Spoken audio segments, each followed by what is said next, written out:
I guess I will say good evening once again and welcome to the New Europe Experience. Today is the live stream. We're going to discuss the Iran war shock, what it means in this region that I refer to called New Europe.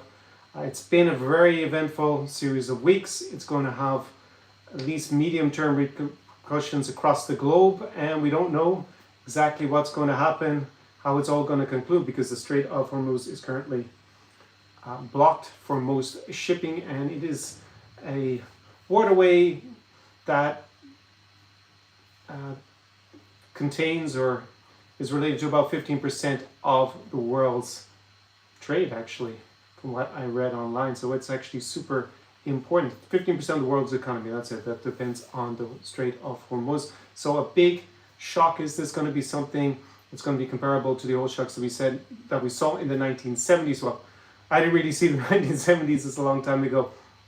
I was born in 1978, so I'm not sure really I could actually see it or be conscious of it, but it is definitely going to be a watershed moment in global history. And I'm here to give you an overview of what to expect for this region in particular. I'll also give you an update on the situation here in Odesa, in Ukraine, and we will have the Q&A session at the end after I give a presentation where you can ask your burning questions, anything to do with this region in general and geopolitics and the war in Iran and the war here in Ukraine. So if you're new to this channel, welcome, and let's go over próximo to the New Europe Experience with Conor Clyne. I help high-level men with leveraging lifestyle arbitrage in a region that I refer to as New Europe to gain an advantage in lifestyle, business, and overall in life, just living a better life.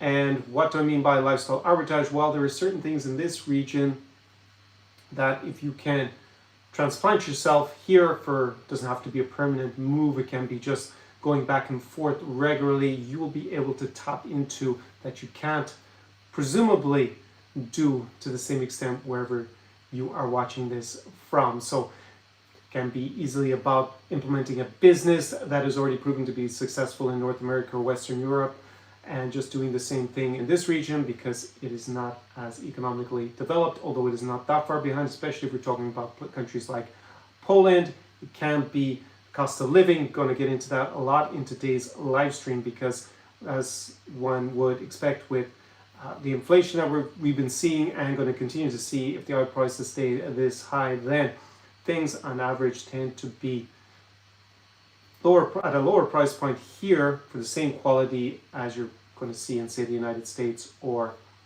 in Western Europe or somewhere else. We could say that is higher at a higher price point. Maybe it's going to be Dubai. We can also talk a little bit about Dubai since this war in Iran directly has impacted on that region. It's going to have some long-term consequences for the Emirates, for Qatar, for Saudi Arabia and Oman in particular. And of course, with respect to relationships, most of my clients start out as single men, but they normally don't end up long-term as single men, and they go on to marry models. Kind of has a nice ring to that, the fact that marry a model.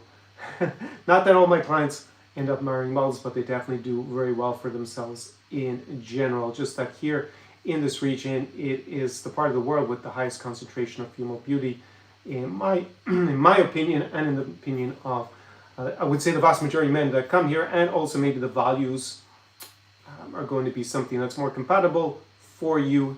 There are a lot of caveats, of course, that come with that we can also discuss probably in the Q&A that will come up the most. And yeah, you have a arbitrage opportunity because of socioeconomics, because of hypergamy and women cross-culturally in general, not all women, but in general, they want to marry across and up on socioeconomic hierarchies. The opposite is hypogamy, which is when men marry in general across and down on socioeconomic hierarchies. And with that situation, although that gap is narrowing all the time, could be a place where you can do quite well for yourself. I always refer to one of my clients who was dating the models that Leonardo DiCaprio had already gone through when they were in their early 20s, and he would date them in their late 20s back in the States, and here he could date the same girl in her 20s. So it was kind of the arbitrage opportunity. So with respect to dating, but he was doing a lot of business here as well, living just a complete bowler lifestyle, like buying an apartment that would have cost him a few million in the US, and he bought it for 400. I think once he invested everything, was like maybe $500,000 in Kyiv back in the day. So those are the arbitrage opportunities available in this region. My background, if you're new to this channel, once again, welcome. My name is Conor Clyne. I'm a former European Commission lawyer, so going to be a little bit relevant to today's analysis as well. And I've been living in this region for on and off for over a decade, speak the local languages like Russian and Ukrainian, also Romanian, and some Polish and Belarusian as well. And I actually have a background in international relations, studied at the best school of the world in the world for IOR, and I specialized in strategic studies with an additional specialization in this region. Actually, we used to call it the New Eurasia back 20 years ago when I was studying. So I am well positioned to advise you in particular about the impacts here in this broader region. Don't have a specialization in the Middle East, so we're not going to be diving super deep into the techniques of the war, and I'm not a regional specialist for the Middle East. There are lots of channels on YouTube that will give you that more in-depth analysis there. And unfortunately, there's just a lot of charlatans who most people are watching with respect to geopolitics in general, but with its impacts on this region, I'm well positioned to give you some good and shrewd advice and analysis here on this channel. So when I go through tonight's presentation, you can drop your comments down below in the comments section, and I will come to them after the presentation and we'll have a back and forth. If you are enjoying these Sunday shows where I go and mix in the geopolitics with the lifestyle and relocation, then there is the opportunity to go deeper if I feel there's a big enough audience. So let me know if you're enjoying this format, and maybe we could also do the same off the platform eventually and do that via Zoom or something like that, where you wouldn't just be writing the questions, you also jump on and actually ask them directly. It's something I did with my online programs in the past, but they had a specific objective. Normally they're lasting for like 6 or 7 weeks. That said, we're going to start the one for Ukrainian, the language, pretty soon. I sent out the first email last week, so there will be another one if you're on that program coming up in the next week with the second module, and also the date for the first live stream. If you want to get in on that last minute, I guess, if you're interested in learning Ukrainian, then down below there is a link in the description to this live stream, which it should be on the page for the insider resources that I've already put down there. If you go there, then you'll see the different guides and language programs that you can avail of, so you can go to invest in the Ukrainian program there if by chance you're watching this and want to learn Ukrainian in the next couple of months, starting from beginner. So that is all down below. And if you want to dive deeper on this and want to have a regular weekly live stream that would be off the platform, where I'm going to go more in detail and also be a lot more candid with the advice, then let me know. Drop me a comment or send me an email at Conor@conorcline.com, also down below in the description. So I can see your questions here, so keep your comments coming.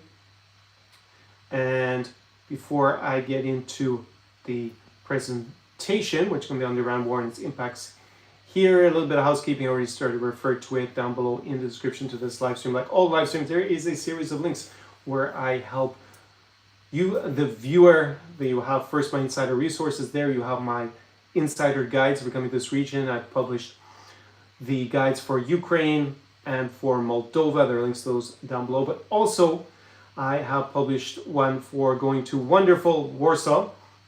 It's one where I'd actually already done much of the work for it about 2 or 3 years ago, but now it is published. So if you want to go to Warsaw in the next, say, 6 to 12 months, and you want my recommendations for the hospitality, so bars, cafes, restaurants, clubs, shisha lounges, then go and avail of that down below. Same for the Ukraine guide. It covers Kyiv, Odesa, Lviv, Chernovtsi, and Uzhhorod, my favorite places. And then we have the Moldovan guide, which is capital Chisinau and the 10 best vineyards in Moldova. one from Moldova is probably one I did the most research for, because it was like, is it 4 summers? Yeah. At this point with this war, 4 summers I spent, at least, I must have spent 2 months every summer in Chisinau.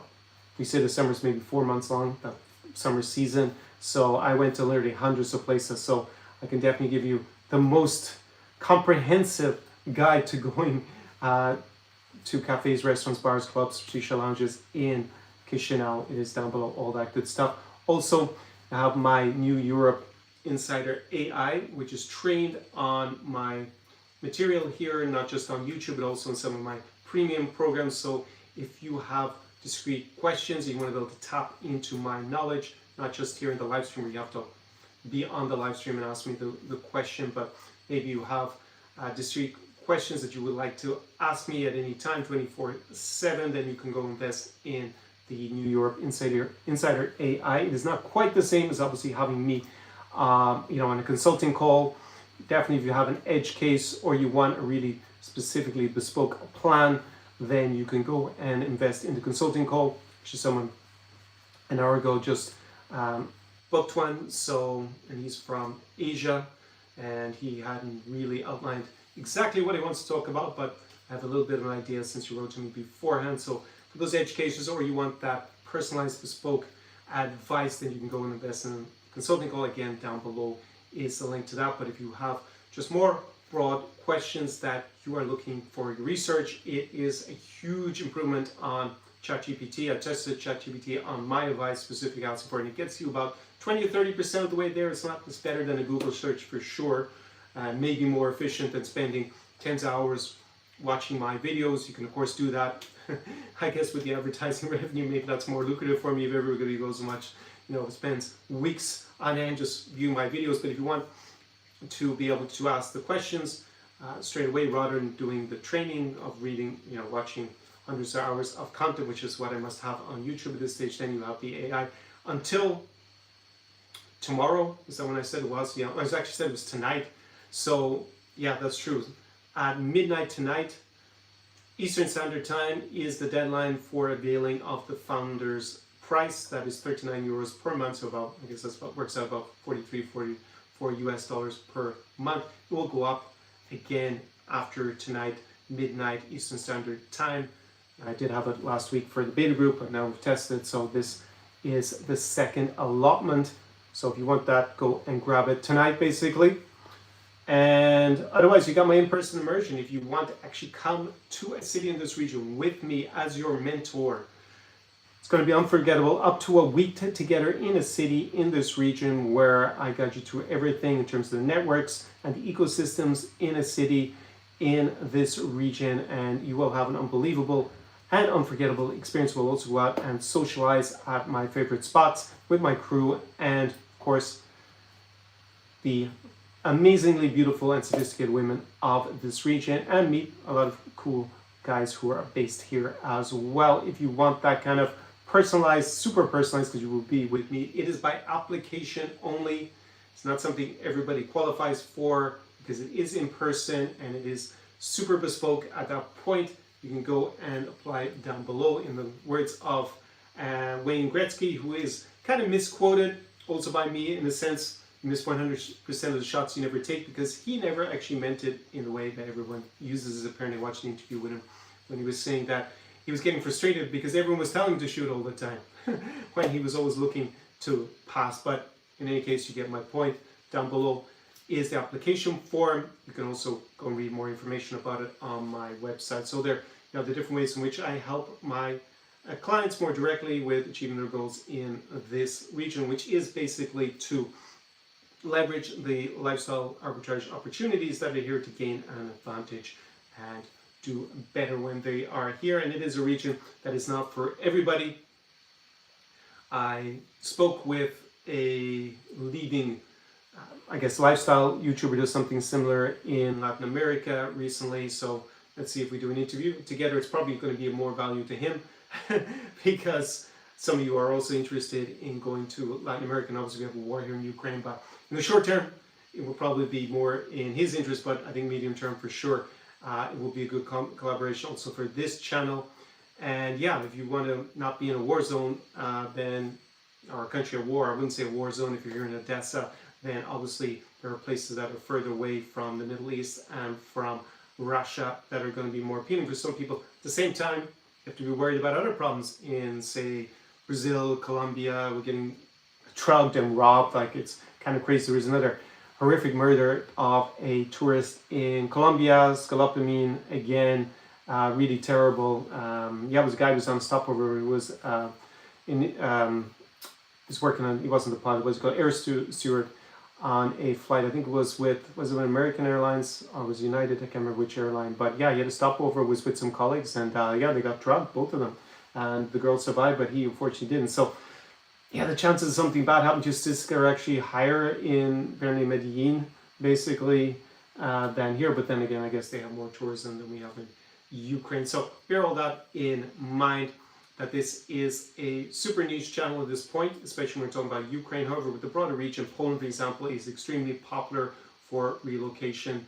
And I also cover Latvia, Lithuania, Estonia, Romania, Moldova, and Kazakhstan. So I'm going to also be referring to those countries in this presentation I'm about to get started on. And I don't deal with all Europe. You're wondering what all new Europe is, I should have a video explaining it down below in the description. It's actually the trailer video on my channel in any case.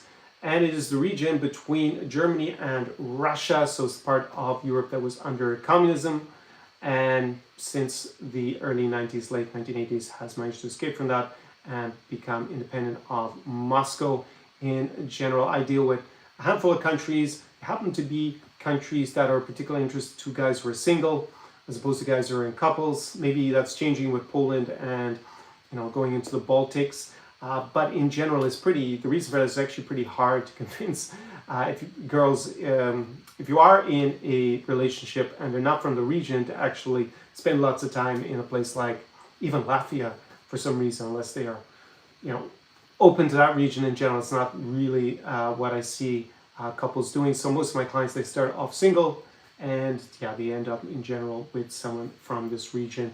So it is the place where you have probably the biggest arbitrage opportunity if you are a single guy, because yeah, just there's so many attractive women and sophisticated women in this region. It's really quite amazing compared to North America or Western Europe in general, where of course there are fantastic women also in those regions. I had a great time when I lived in both of them myself. Also from the dating point of view, however, there just is more abundance in that sphere here. If you are a single guy who's got his stuff together, that's why I say high-level men in general can also be of value to you if you're not so high level, but it's going to be a little bit tougher than for the high level guys. They really have it set up once they have a plan and they know how to avoid all the costly mistakes that men in general make when they come here, whether it's in business or dating or in other parts of their lifestyle. Basically, I set up the in-person experience, and I guess this channel is really for the younger me who was traveling here. I had to come as Billy Nomads. Actually, see, I should put my light here. For some reason, I put it down, so that'll probably help with the aesthetics on the live stream. Is that a bit brighter? Yeah, it is.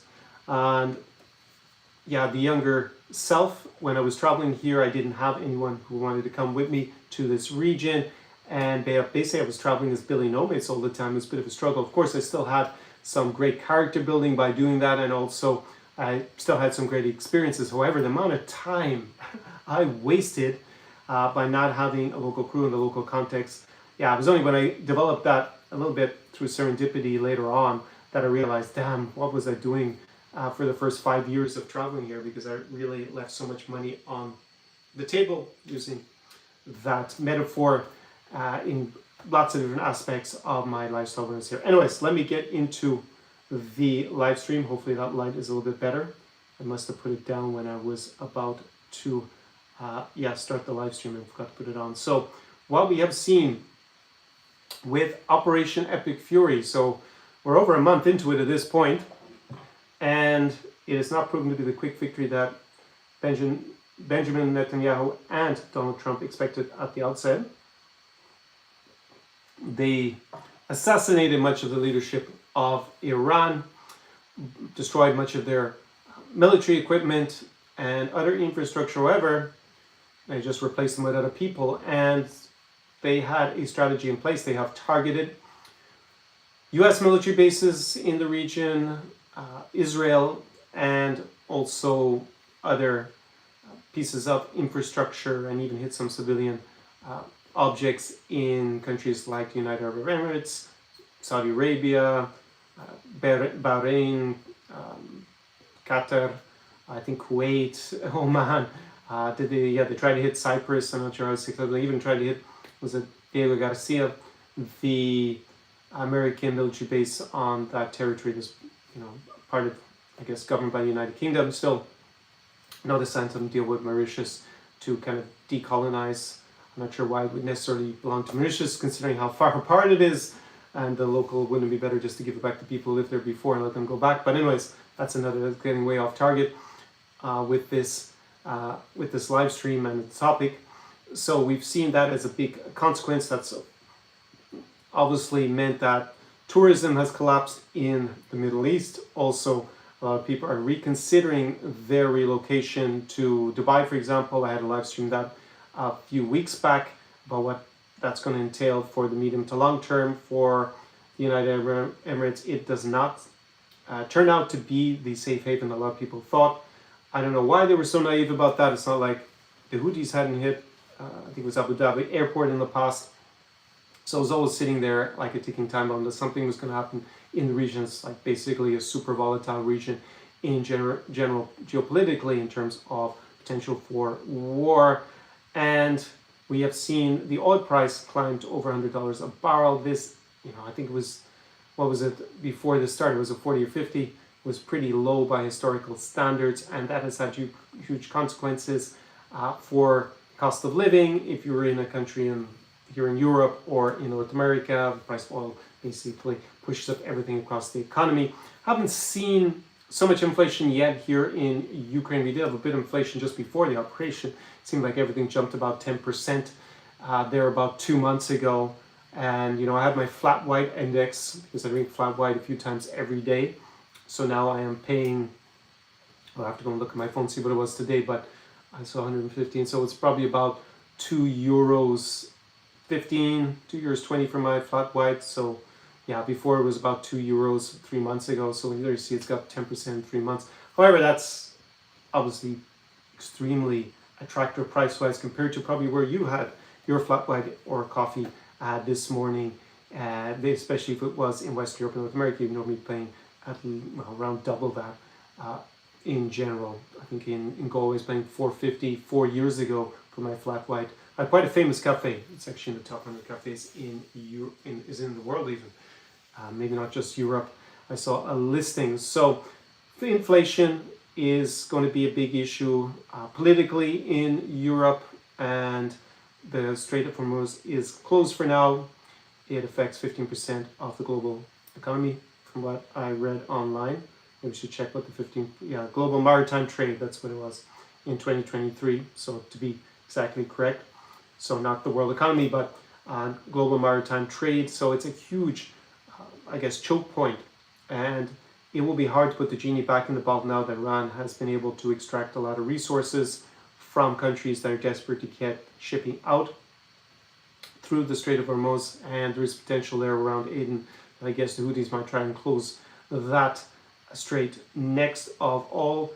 And the inflation is going to be politically toxic potentially for the Republican Party in the US in the midterms if it does not come down, because if we're going to see over $100 a barrel, it could even go to 200 if this doesn't get resolved. So at this point in this operation, special military operation, to quote Vladimir Putin for when he invaded here in 2022, quite unsuccessfully. It's probably not a good harbinger for Donald Trump to start calling his Operation Epic Fury not a war, but I think there's a legal reason for that because he needs to go to Congress if he calls it a war, but calling a military operation after what Vladimir Putin has subjected the Russian Federation to.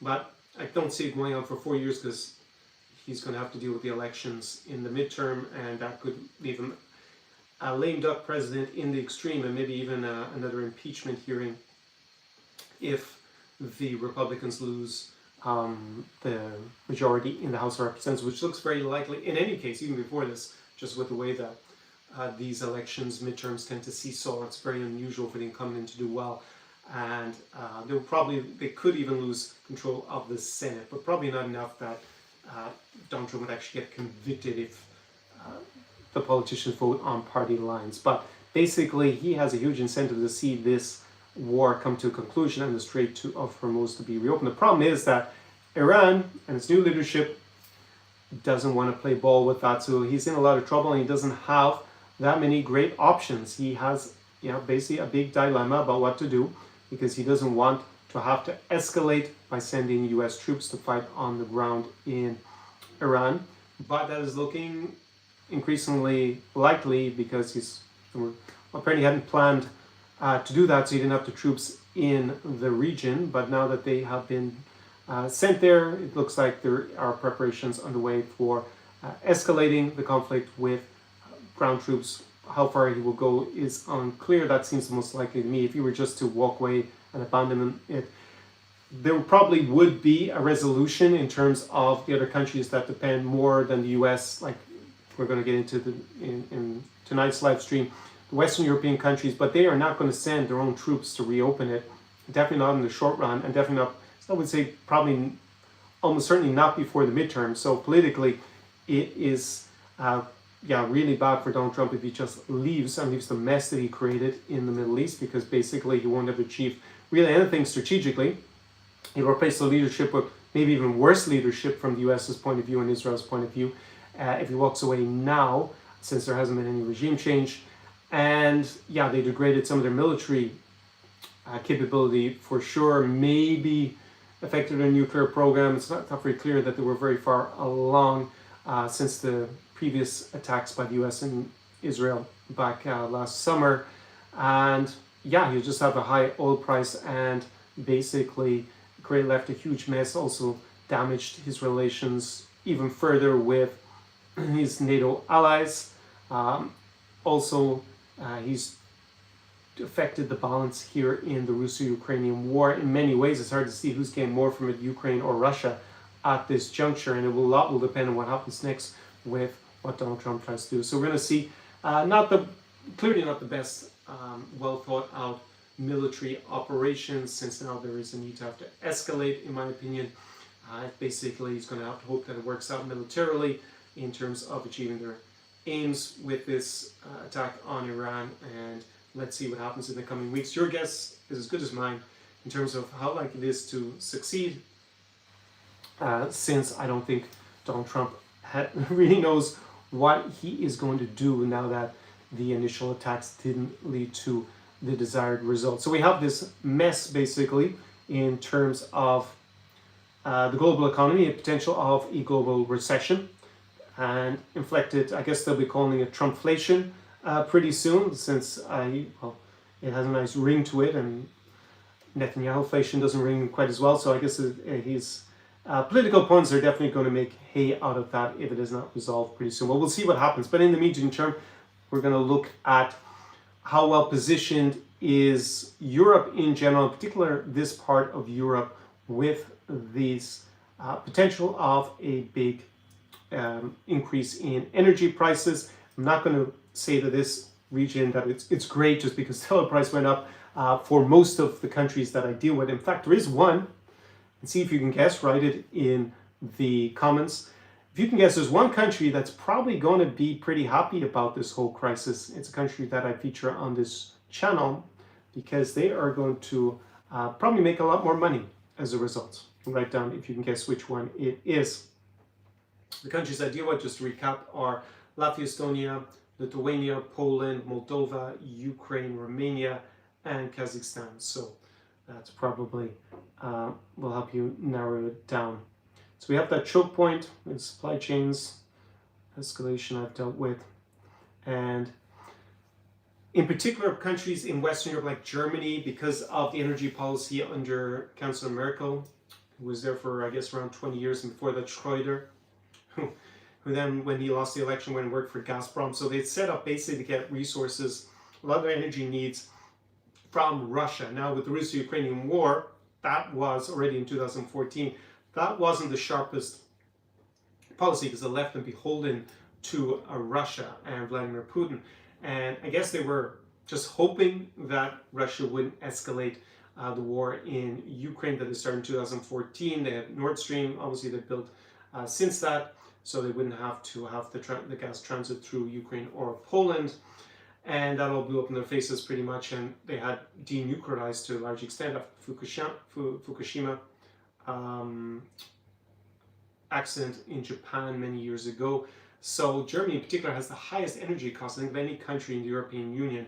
And yeah, things are going to get a hell of a lot worse, and it's going to affect German industry and business because it's going to push up the price of energy, and they're already in a bad position. So this is definitely not what Chancellor Merz, who is the current German leader, would have wanted to see. So this is going to be a huge challenge for Germany.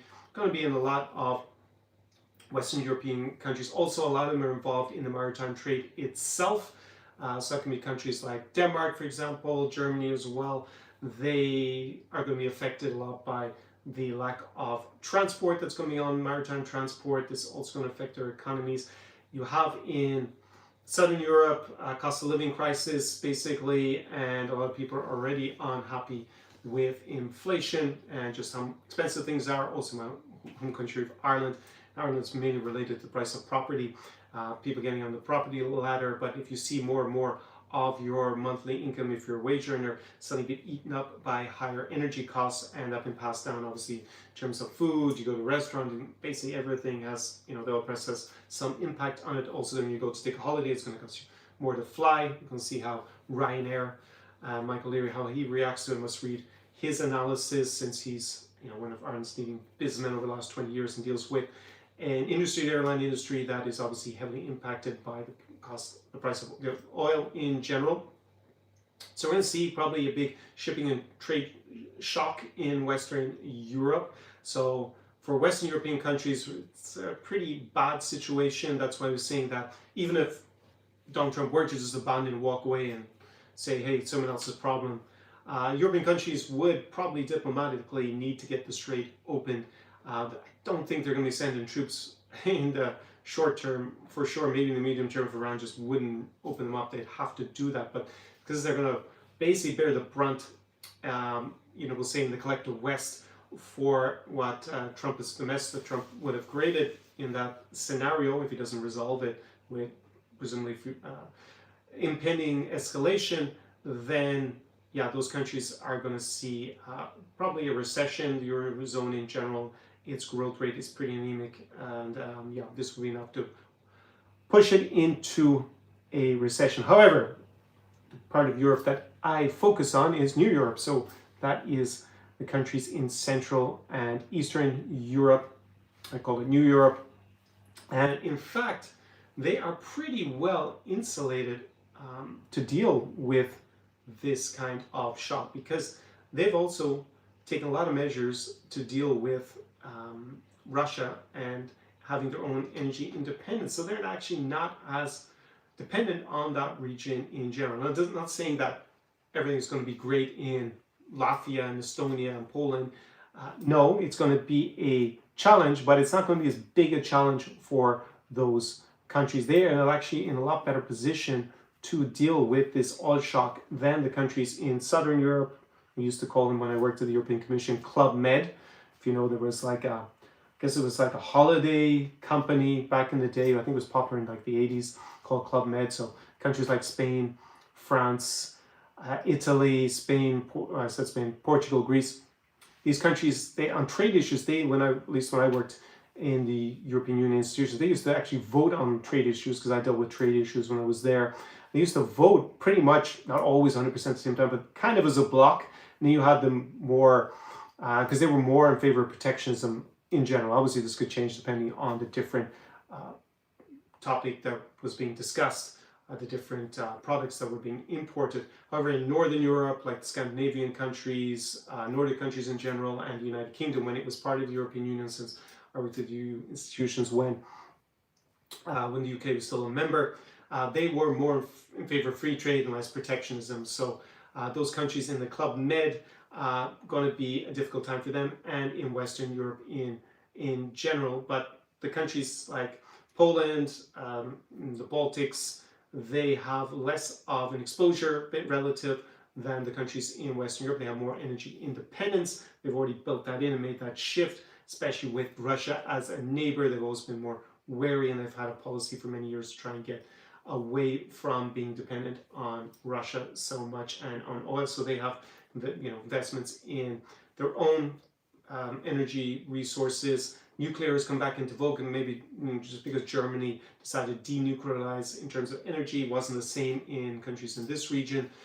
They actually doubled down on it more. They have also invested in renewables. It's actually interesting that renewables may come back more into vogue. If the oil is going to be so expensive, then yeah, you're going to need renewables can be part of the package, even though it's much maligned in terms of maybe the climate change ideology that we've seen, but there is actually a practical purpose to it as well in terms of diversification of energy sources, not being dependent on just one thing in particular. So that is what to expect, is that this country, this region, not this country in particular, Ukraine is a little bit more complex, is in a better position to deal with potential oil shock than further west in Europe. And that is something that kind of was a surprise to me when I was researching this. I thought it would be kind of pretty similar, but the way that these economies have actually restructured over the last few years has, well, thankfully, if you live in this region, meant that they're in a better position to deal with what is coming and what is happening at the moment. So in any case, keep your questions coming. I see many of them there. I have the I guess, glitch in the system, but for some reason, YouTube now translates all the comments into German, which is fine, I can read it, but then I have to retranslate it back. And it's kind of a bit of an odd quirk that happened from last week. I don't know what's going on. I don't have my channel in German, so I don't know why it's doing that. It's kind of a bit weird. I must get to the bottom of it by the next live stream. So I wanted to point something out here, and I don't see it on the notes for some reason. Yes, that's where it was. So I've already gone through Latvian and Germany and the diversification. Yeah, so Poland, 3 Baltic states, Romania, all in a good position. Czechia, I guess, as well. Since I deal here with Ukraine and Moldova, they are kind of neutral in terms of the impact. They're not as good as, they're kind of in the middle of the ground, not neutral, in terms of the increase in energy prices. Ukraine is obviously engaged in a defensive war against Russian aggression since 2014 in particular, since 2022. So the rise in energy costs is not going to be great news for Ukrainians here. It's going to push up inflation a little bit more. It's actually interesting. I guess what will it do with Russia, because you always got to judge these things because it's a war and it's a battle of wills at the end of the day, how to muster your resources for succeeding, not just militarily, but you need the resources in order to be able to fight. So we're going to see Russia has a bigger problem with inflation. I can't remember what it is officially, but the official numbers really don't mean much in Russia because of the lack of transparency. But I think they were claiming it was like maybe around 10% inflation, but cost of living is easily over 20% at the moment there. There are a few YouTubers who dare to say like, hey, by the way, things are getting really expensive here, before, they might get nabbed for discrediting Russia, whatever broad laws that they have promulgated there to stop, any sort of dissent. If you call that dissent, just point out things are more expensive than the government is claiming. Here, as you can see, I can tell you what I see in the shops. And it's not going to be a problem in Ukraine to just report on things like inflation. So inflation will presumably go up a little bit more here. That'll make it tougher for the people in Ukraine. Obviously, energy was an issue during the winter. Russia has been targeting Ukrainian energy infrastructure, so the price of energy going up is obviously not good news. The interesting thing, I guess, from maybe a bit unexpected in a way with this war is it's very hard to tell which side, Russia or Ukraine, is actually benefiting more than the other, or weakening more than the other as a result, because yeah, inflation is going to go up. Russia gets a lot of money from the oil. However, Ukraine hit much of Russia's export capacity. So what I'm reading is like they took out 40% of Russia's ability to actually export the oil. So yeah, they're not making as much money from the price bonanza, the price increase bonanza, as they should be. And actually Ukraine, because of Iran using these drones that they had already in 2022, given Russia the know-how and actually trained them, helped them produce the kamikaze drones that they strike Ukrainians with. And now that they're using those against American military bases, Israel, and those countries in the Middle East, those countries like Saudi, like UAE, Bahrain, Oman, they all need defenses against these kamikaze drones. Which is the one country that designed these defenses out of necessity? It is Ukraine. So Zelensky's just basically been on a whistle-stop tour around the region, selling this know-how. I'm not sure exactly how they're going to go about it. I hope he doesn't give it away that cheaply. He gets a very good quid pro quo in exchange. So basically, a lot of the rumors are that he's trying to negotiate to get more Patriot missiles, which was another issue that we expected would be a problem for Ukraine, because now they've all been fired off by these countries in the Middle East. However, Ukraine may be able to trade its anti-drone technology, these interceptor drones, in exchange for that, and probably a lot of money as well, which will keep the Ukrainian economy going at a time when they're waiting for more funding from their European allies to keep Ukraine running economically during this war. So we've seen that happen, where Ukraine may actually be benefiting as well, not just Russia, from the war overall. And on top of it, we've seen Donald Trump explicitly indicate that he's not going to honor Article 5. I implied it pretty strongly. So if ever there was any doubt, I've been saying it since he got elected. Listen, if you're sitting in Tallinn, you think that the US under Donald Trump is going to come and send ground troops to eject any Russian soldiers that come across the border, you're being pretty naive and not really reading what's in the tea leaves. Now he's basically come out and said that he's not going to do anything, right? Of course, he said in a very Trumpian way, so, plausible deniability. But, Vladimir Putin certainly took it on board. Who knows what they discussed in private anyways. Up until this, with all their horse trading, with realtors that he sent over instead of diplomats to deal with Russia and with the Middle East, you can see what an absolute train wreck both have been in terms of diplomacy. From the US's point of view, that who would think by sending a bunch of incompetent realtors to deal with the two biggest diplomatic issues that you have, that things go wrong, but there you go. And what we have seen is that now that NATO Article 5 has effectively been, there's no deterrence there anymore. Like, if you're sitting in the Kremlin, you're going to go, well, Donald Trump has basically said he's not going to intervene, in other words, right? So we have a green light to go ahead and at least test Article 5 and see, well, maybe Trump will just do a flip-flop again and suddenly come to everybody's rescue in Estonia. I wouldn't hold my breath if you're sitting in Tallinn about that. I think the other European allies of Latvia and Estonia, Lithuania, like Sweden, like the UK, like Finland, like Poland, they will come to the aid. And most importantly, Ukraine will almost certainly come to those countries' aid, because they are the country that has the biggest army on our side of the ledger in Europe at this stage, the most battle-hardened and the most technology, probably, especially with drones, not with other hardware, but they are used to fighting Russia, so they're going to be invaluable. And in fact, after all these years of, at least since 2022, explicitly of Ukraine demanding to be allowed into NATO, or get security guarantees that are actually going to deter further Russian aggression, it's now starting to be flipped on its head, where I think NATO countries are going to need security guarantees from Ukraine to protect them, because they're going to be in a better position to prevent Russian aggression on their countries like Estonia, Latvia, maybe even Poland as well, because they don't have the field experience of fighting with Russia. That's one thing. By not sending ground troops because they didn't want to escalate with Russia, then wars evolved so much over the last 4 years that even though they have this hardware from the US,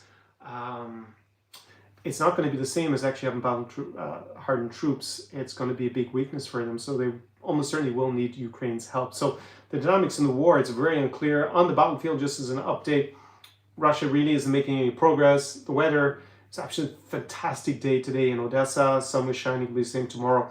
The weather's changed. We're definitely into the spring. It's no longer winter for about a month now. But there isn't much foliage on the trees, and with drone warfare and the way things have evolved, most of the advances will probably happen once we have to see that green shoots giving the extra cover for troops that are trying to advance. But at the moment, basically, the Russians are kind of pushing a little bit in some areas, but then the Ukrainians are counterattacking in other areas, so they're not making any progress at all over the last few months. And it has been, piecemeal over the last 2 years. They're taking less than 1% of Ukrainian territory per year at huge cost in terms of money, material, and manpower. So it doesn't look good for Russia economically. That's basically on track to become a basket case. They have high interest rates, high inflation. They were burning through their reserves. Now with the increase in oil prices, that has given them some relief, bought them a few extra months. But if Trump is successful in his escalation, then the oil price will presumably come back down again. Of course, if he's not successful, it's going to balloon, and then Russia has another new economic situation, probably a big windfall and a way to keep going. Manpower, it's becoming more problematic.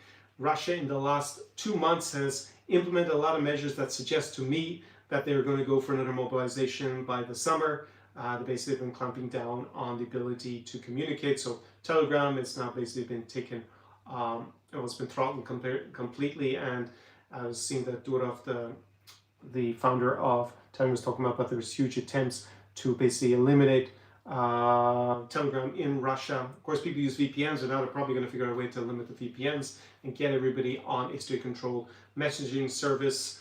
And basically, they've changed a lot of laws that are quite indicative of a mobilization coming up, that they have a severe manpower crisis now. Russia, they are, according to the Ukrainians, for the first time in the last 2 years, losing more soldiers than they're able to recruit every month, which was through huge salaries and bonuses.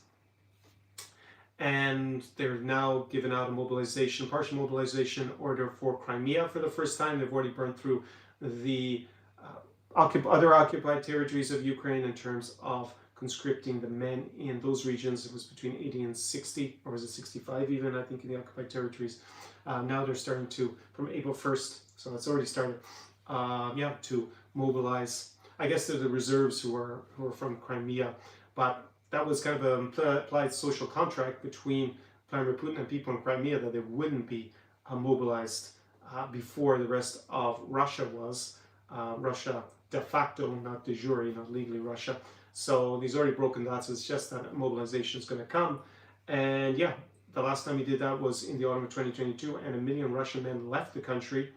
And they were able to recruit 300,000 through this mobilization, but presumably it will be bigger next time. So that is an update on what's happening in the war.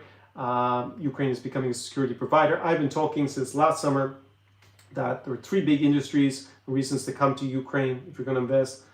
Defense industry, but also agriculture and buying real estate, because there are lots of deals. My client who mentioned, who was here, because his wife was from Zaporizhia, told me that, the apartment he was looking at that he didn't buy was snapped up, and it's already rented out at a quite attractive price as well, from what he can see. So, there are a lot of opportunities here in Ukraine, even with this war. Of course, there's higher risk, so you need a higher risk profile. I will have an interview. I was looking at it, the footage from it, and I actually put a short out already. Have I put the short out from that interview?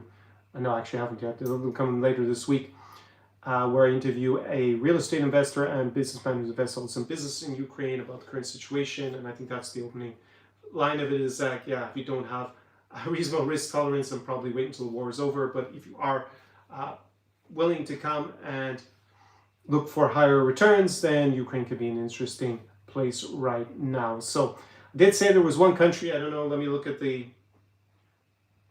comments. Did anyone get the one country that actually is going to make out like a bandit because of the increase in the oil price? I don't see anyone mentioning there. I don't know, can I see all my comments? I have to move it up a little bit here. No. That is the country of Kazakhstan. Kazakhstan is a major oil producer and or energy producer in general, and they actually stand to gain from all of this. So Kazakhstan, interestingly, from this war has probably done pretty well, even though Russia is a clear national security risk for Kazakhstan as well, because they have maintained this kind of tri-vector foreign policy where they're as friendly as possible with China, with Russia, and with the collective West, so they can kind of balance the three off each other so they don't get invaded.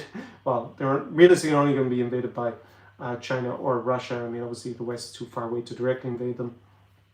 I doubt that anyone's going to be that motivated to have a regime change operation in Astana from the West.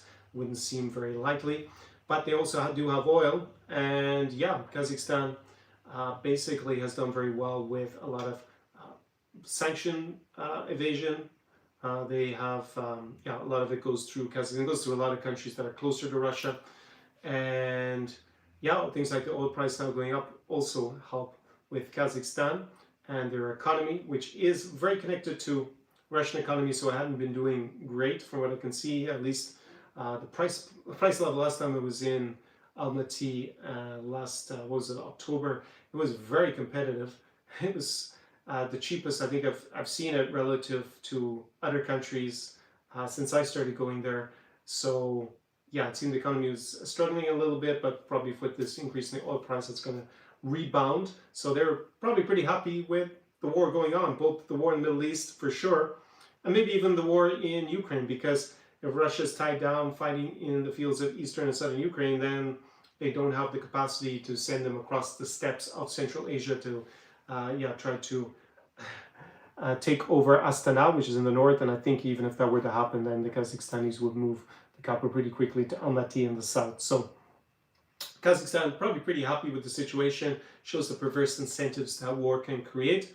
So what does this mean for guys that I help in general, and you probably the viewer, since a lot of you are interested in traveling to this region and relocation and to a certain extent investment? Well, Western Europe is going to be a little bit priced out by the energy increases. So I would expect, if this, and again, this is posited on the oil price lasting longer than the next month or two, right? It's going to push up the prices, especially if Donald Trump's what I foresee is this escalation doesn't work out. And, no one can tell that in advance, whether it will or not. But if he doesn't, if he escalates and then fails, or he just walks away, then we're going to have a medium-term problem. That's going to mean countries, big economic juggernauts like Germany, are probably going into recession, and will be increasing pressure to move a lot of the industry out of Germany. And where are they going to move it to? Well, within the European Union, probably going to move it more to the east of Germany.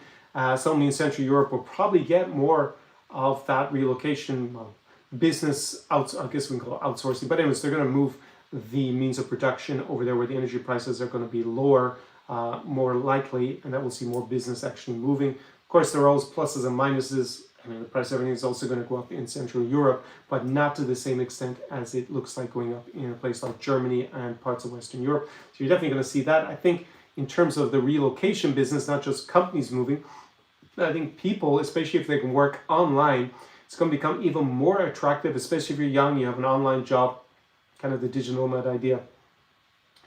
Moving to Central or Eastern Europe is going to become more of a thing. When I look at the channels of people who talk about moving to the countries in the region, they're normally, from guys or girls who are under 30 in general, definitely under 35.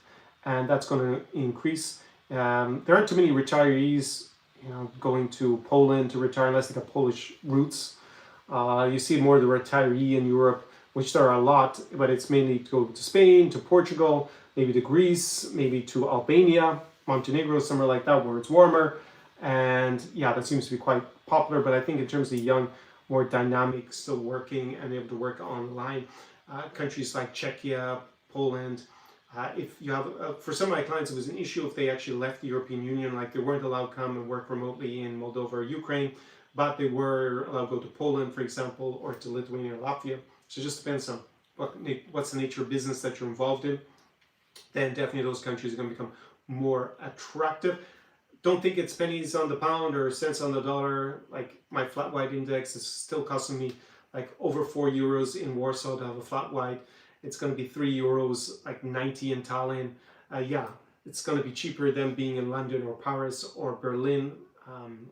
Maybe Berlin used to be always traditionally a bit cheaper, but I guess it's actually caught up pretty much. You must look at what the cost of a flat white is in Berlin these days. Well, in Munich, where I used to live in Germany, yeah, it's going to be at least, it must be over €5 at this point, because in Galway, in Dublin it's €5. So yeah, it's going to be around that price point. And you know, if it's already $4.20 where I have my coffee in Warsaw, then you can see it is cheaper, but it's not, you know, it's not like 90% cheaper or something insane. It's going to be like, yeah, about 20%, maybe 15% cheaper in Warsaw, and maybe, you know, 20-25% cheaper if you're in one of the cities in like Riga, Tallinn, or Vilnius, or Kaunas, or it was pretty cheap in Daugavpils. You remember last year I had 2 live streams from Daugavpils, which is the second city of Latvia. There I was paying, I think I was paying €2.50 for my flat white. It was really like I was almost in Ukraine.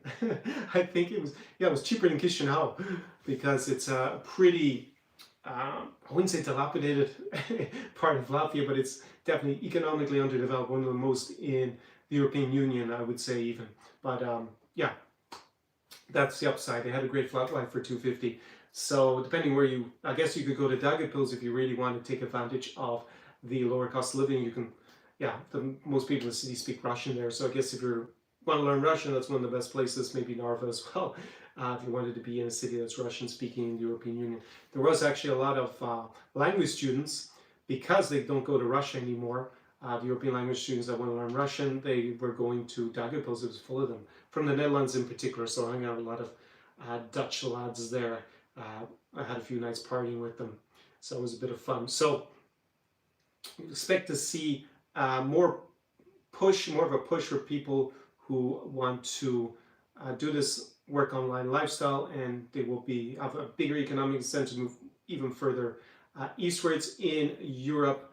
And yeah, that's kind of what I see as a big relocation impact of this. Maybe people also think about going to other parts of the world, but it's going to be a general global recession in that case. So we're going to see inflation basically everywhere, and that will have, apparently in Asia, it's even going to be a bigger impact from what I read than in Europe, but maybe a little bit less than Latin America. So maybe Latin America is going to be a place where already there's a big price difference, and maybe that will continue to be attractive.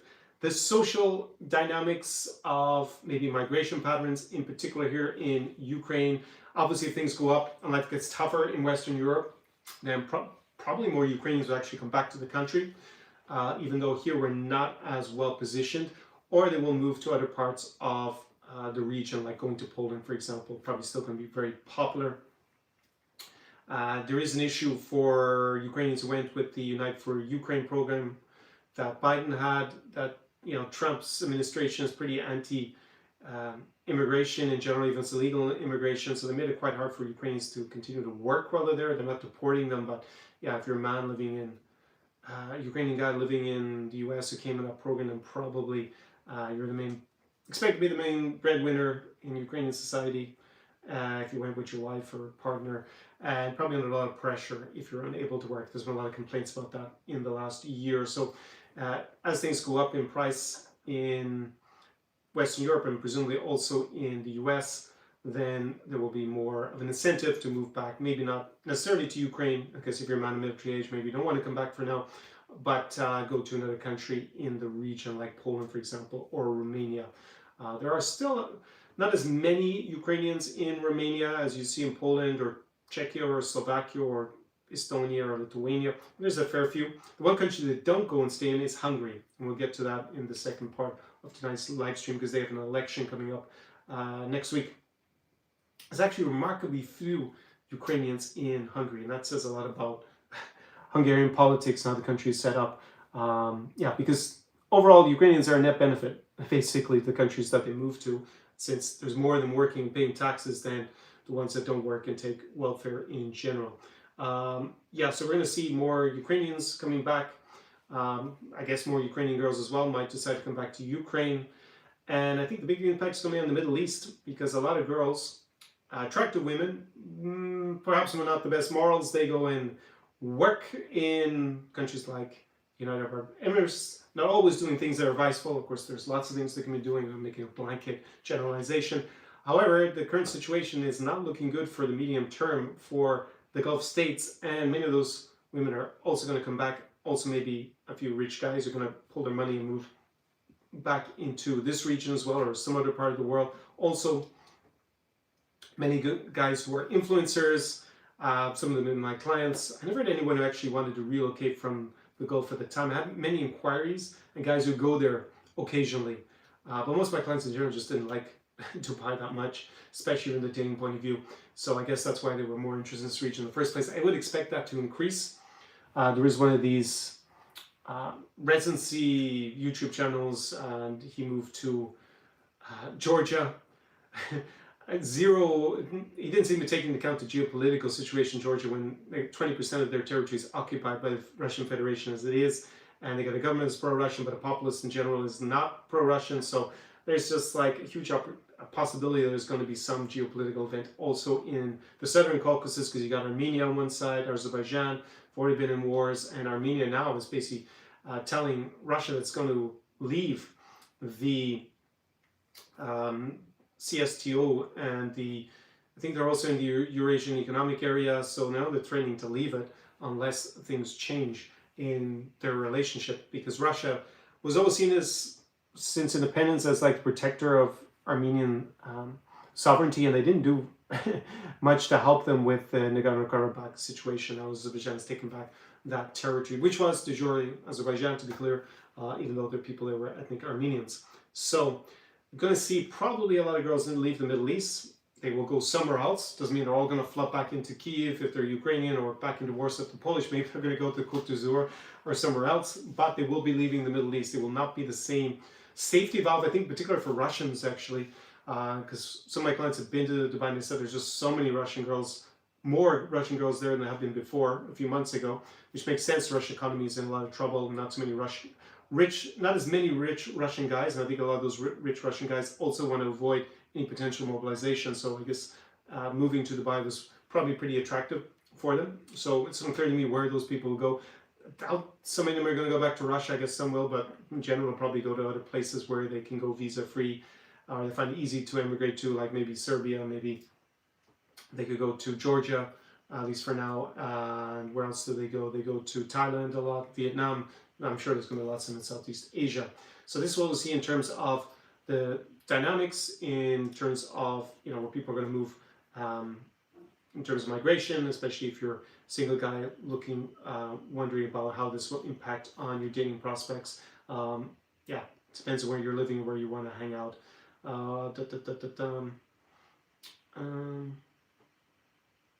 So that's what I think on that. I think I've already discussed Ukraine's position now as a defense provider. And ironically, yeah, maybe NATO will join Ukraine's defensive union, not the other way around, since it's politically doesn't look like it's ever going to happen that Ukraine's going to be allowed into NATO, since every country that's part of NATO, the North Atlantic Defense Organization, has a veto on a new member joining. So it doesn't look like in the foreseeable future they will be allowed to join NATO and have that Article 5 protection, which is only really that interesting from the point of view of the US the security umbrella. And Donald Trump has already now said the quiet stuff out loud that everyone suspected, that yeah, he's basically threatening not to react if they get invaded, and saying it pretty undiplomatically. So it's not really of much interest under current circumstances for Ukraine to even join NATO or even have security guarantees from the US, since they don't look like they would be credible with the way Donald Trump is framing everything with respect to it. Of course, for the countries that are in Europe that are part of NATO, they already have similar Article 5-like guarantees. Wording is a bit different in the European Union treaties. So, for example, if you're Latvia, you would still expect Lithuania, Estonia, Finland, Poland, France to come to your aid. As much in terms of the legal basis. Of course, if you're outside the European Union, then yeah, you would be relying on NATO still for countries like the UK to come and help you. For example, if you were, who's in NATO? I think Albania, for example, NATO country. Don't think anyone's planning to invade them right now. Maybe Serbia, I guess, at some point, but Serbia's more focused on Kosovo. We could say maybe Croatia, Croatia's in the European Union. That's not a good example either. Montenegro, maybe, but I don't think they have bad relations with Serbia, do they? That's always a little bit ambiguous to me. But anyways, they would expect, they're not in the European Union, but they could expect that in Article 5 NATO guarantee collective security clause and be able to invoke it in that scenario, for example. I'm not saying that Serbia is planning to invade Montenegro next week. But just to give you a hypothetical. Yeah, so Ukraine is now clearly, as I've been talking about since the summer, defense industry, anti-drone, basic cutting-edge technology, world leader in drone technology. And I've noticed it here on the ground. Well, even not on the ground, from up here in this apartment. It must have been maybe 6 months ago I first started to hear these drone interceptors. Maybe it's less than 6 months ago, because the buzz is similar to the kamikaze drone, but it's not quite the same. And the first time I heard it, I jumped on the ground, because it's like, it basically was whizzing past my window, and I thought it was a Russian kamikaze drone. And then I realized, hold on a sec, this is the third or fourth time I've heard this sound. And it's a little bit different to what I'm used to with the Shahid, or the Russian variation on the Shahid. So then I realized, okay, when I hear this sound, it's a bit of a difference. Then I don't need to worry about that. Yeah, that there's a kamikaze drone outside my house about to strike me.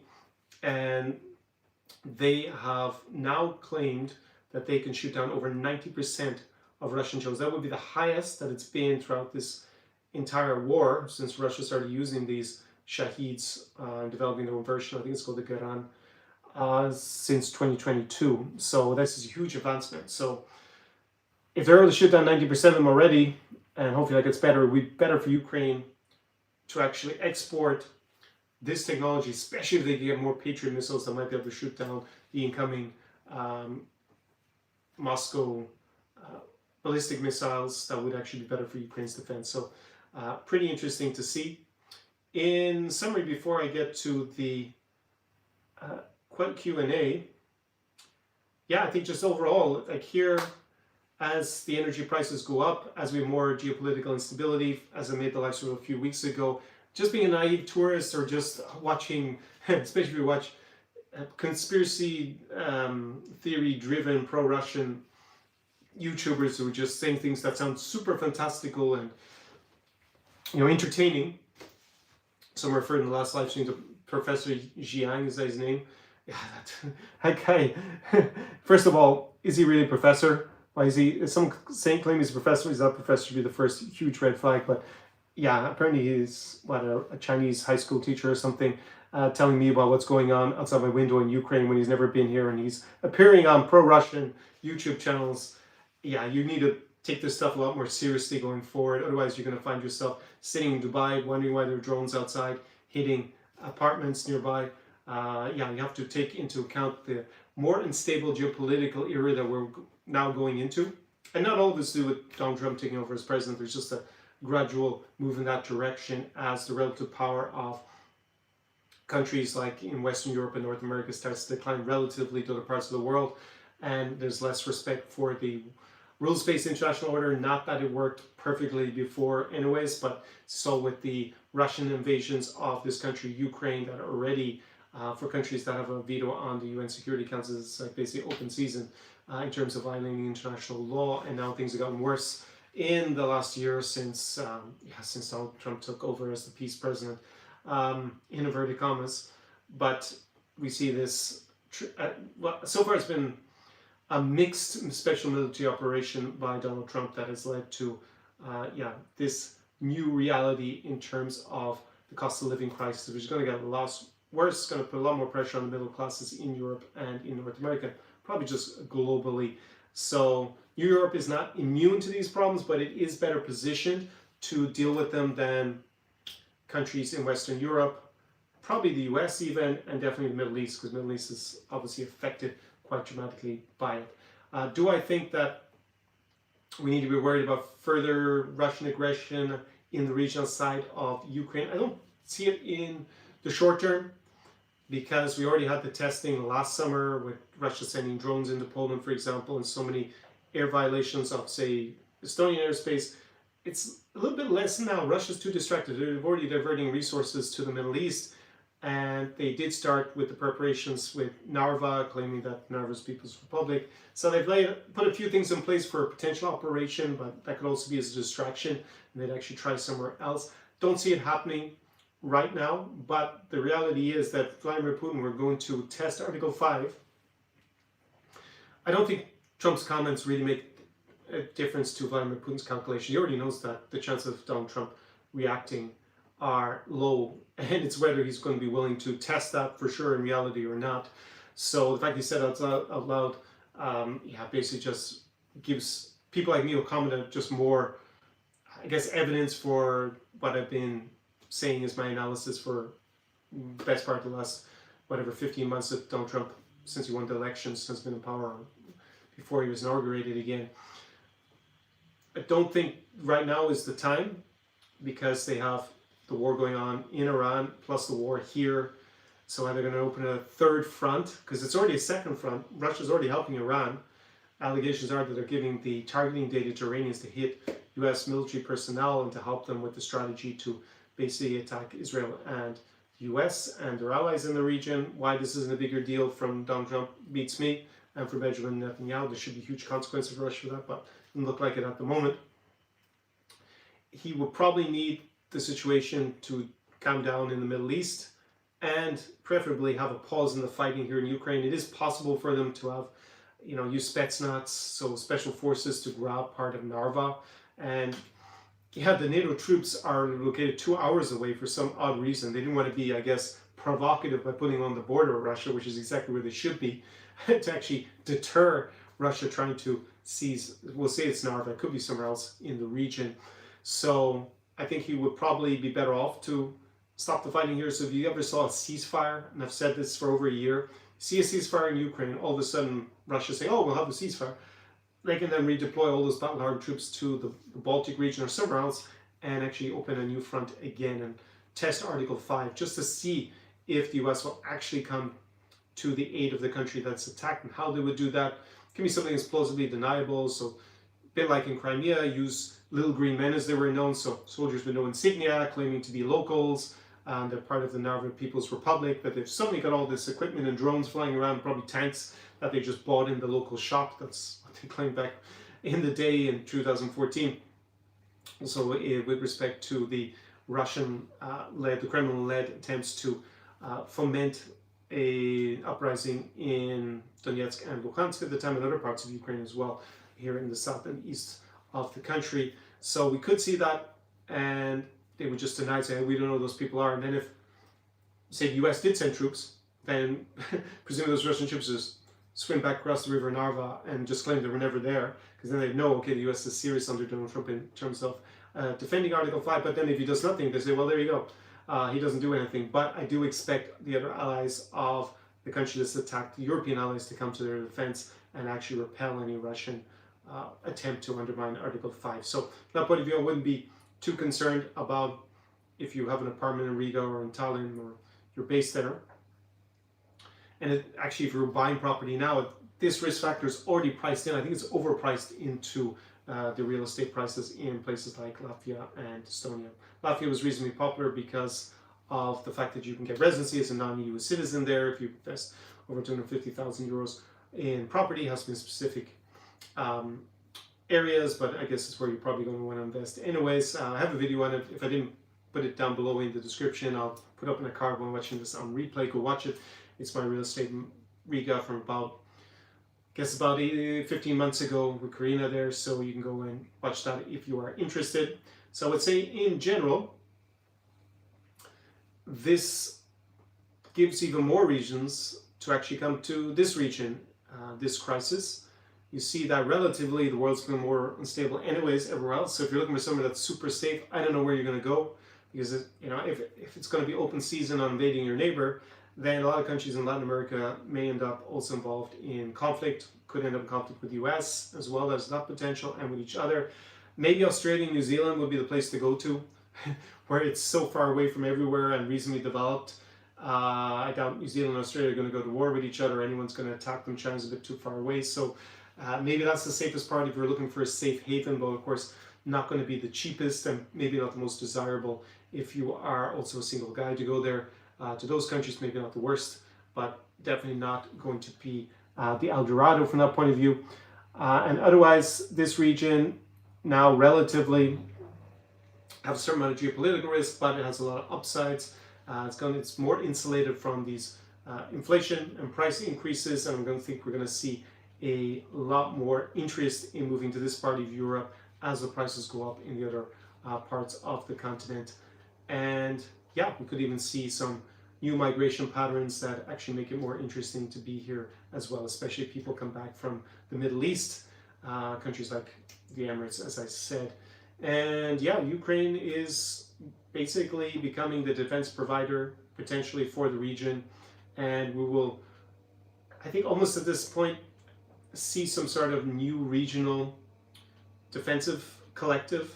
Hard to know with Poland because I don't know it's hard. With Nawrocki as president, he's more committed to Poland being dependent on the U.S. security guarantees, which for now don't really amount to much. So maybe that's going to be a little block in terms of Poland joining. It's unclear to me how that will play out domestically in Poland. But now that Donald Trump is basically goading Vladimir Putin into testing Article 5, not sure if that's really going to be a realistic medium-term strategy from Nawrocki to keep insisting that Poland remain dependent on U.S. Security guarantees. They're going to have to hedge their bets and have some other more tangible guarantees, maybe in terms of coming under the nuclear umbrella of France, because if they don't, then they need to basically go and get their own nuclear weapons. I'm sure Ukraine has definitely thought about getting nuclear weapons. Not sure how far along they are on that, but Poland will be the same unless they come under someone else's security umbrella. So we're probably going to see some sort of new security organization in the region. I don't think all of the EU will agree to have a European army and have a comprehensive European Union collective defensive organization that's going to be a credible deterrent to Russia, but we could see a regional one forming with coalition of the willing. Probably going to see Latvia, Lithuania, Estonia, Sweden, Finland, Ukraine, maybe Romania, but they also have a foreign policy that's very heavily dependent and committed to staying within U.S. security umbrella, and they have a big military base actually there in Romania, U.S. military base. So probably see a lot of countries come together because Ukraine is now the leading defense developer in almost globally for some things at this point. So again, if you're thinking of coming to this region, even more reasons in my opinion as a result of what's going on with this war in Iran. Either way, how it works out, maybe Trump's going to be successful. If he escalates, it doesn't look like there's a diplomatic avenue available for now for him to reach some sort of strategic achievement and then leave, or he just decides to abandon it. We'll just have to see how all that plays out. In all those scenarios, I think it seems that this region is better set up for those eventualities, and it's going to give you more reasons to come here. I guess if it were the opposite, maybe I wouldn't have made today's live stream since I promote this region. And in any case, the Kazakhstanis are apparently going to make a lot more money. So I guess they'll be investing that into their infrastructure. Maybe prices will just go up because they have more money in Almaty and Astana in the next few months. That will be interesting to observe in person when I get back there. So I would say that, yeah, now it's time to open up the Q&A and see what kind of questions and comments that you've had since I've started this live stream. And then I'll come to the other parts of the presentation, I guess, second part of the presentation with a lot of updates about what's been happening in this region. Joshua says, hello. Conor, hello. Angela's there. Mark says, Theo Grich.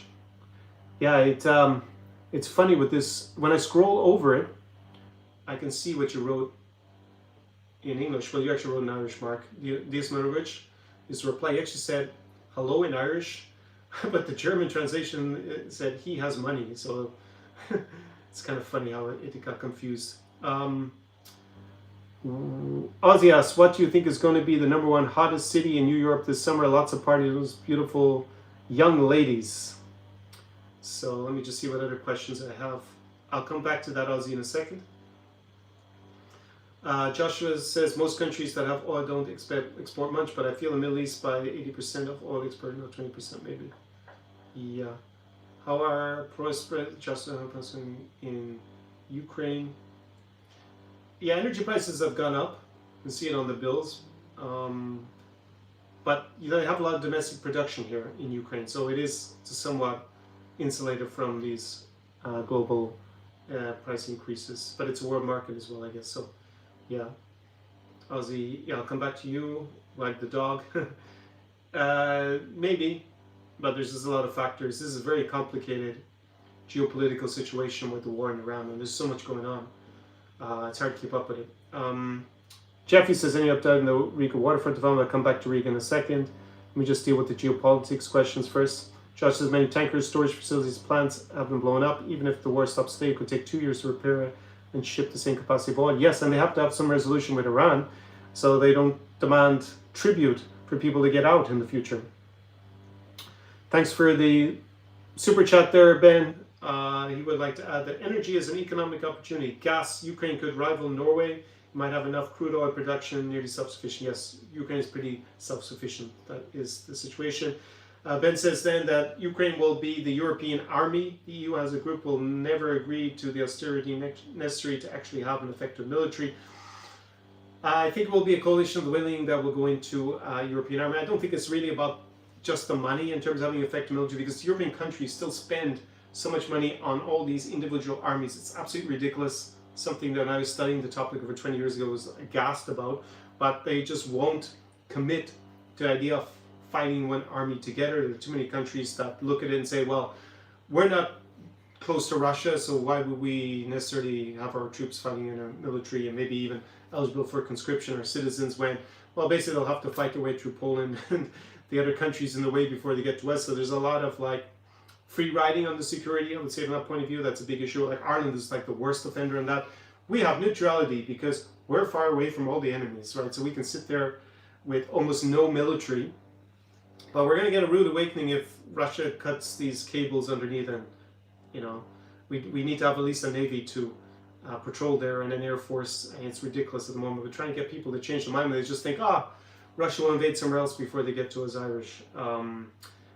It'll badly affect our economy. Like, we're basically free riding collective defense on someone else's defense because it's not collective. So I think this is the biggest issue, and that will take a long time to resolve the way the EU works, unfortunately.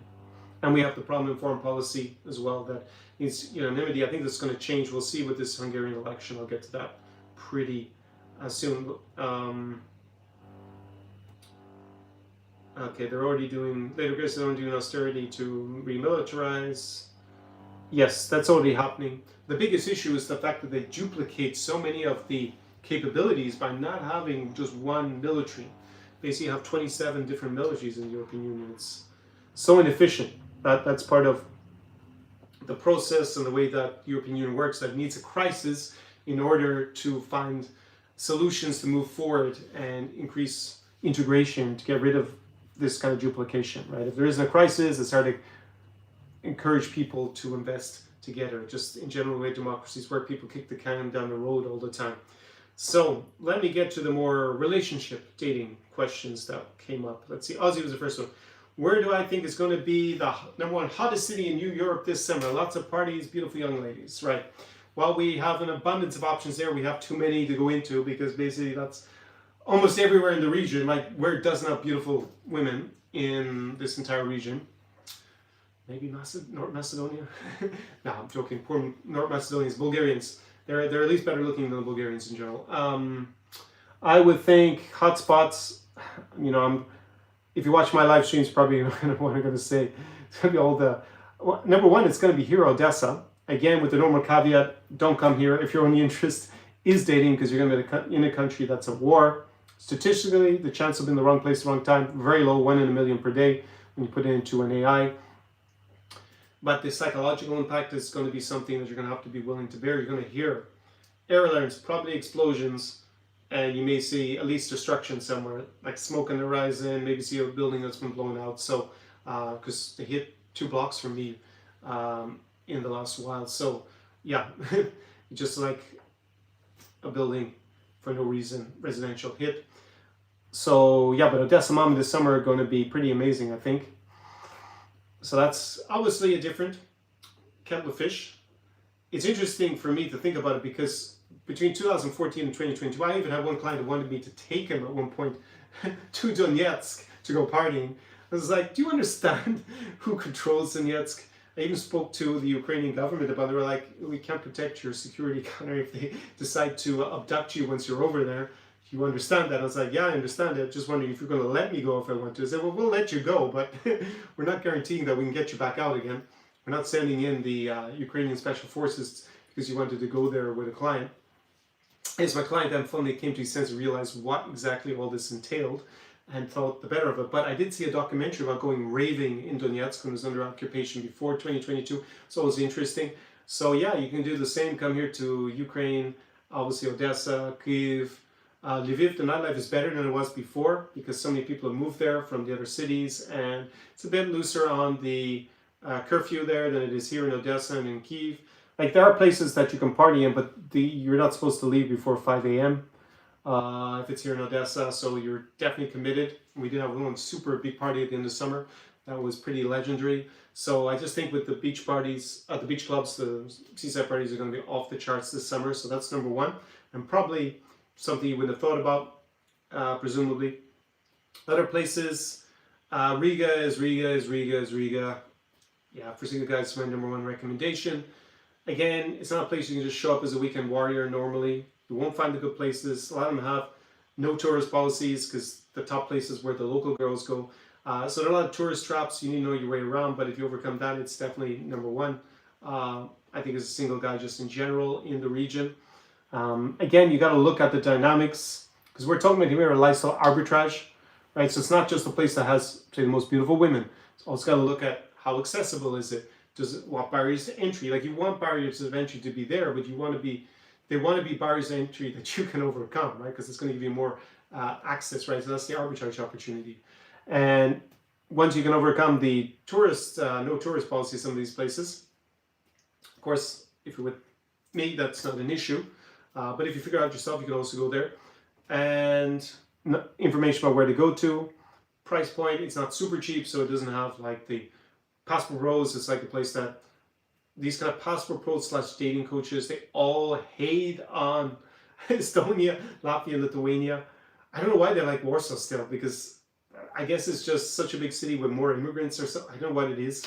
Maybe there's just more transient Ukrainians using the airport or something that they think it's so much better, or they just hang out with each other because it's a big city. I don't know why, and they're bored in Estonia and Latvia, but they all seem to strike out.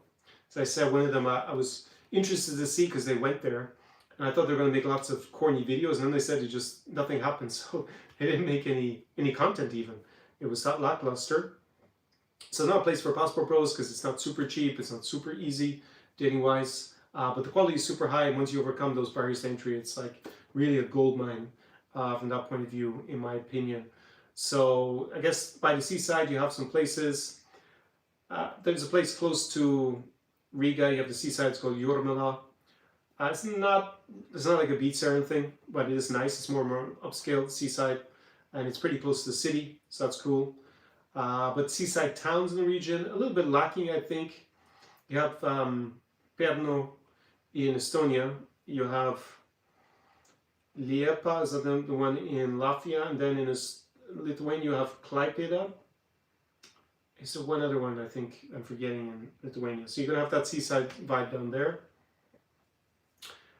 Other places this summer, like the electronic music parties in Chisinau, Moldova, off the charts. Some of the DJs have even become popular in other parts of Europe because there's just such a good scene there.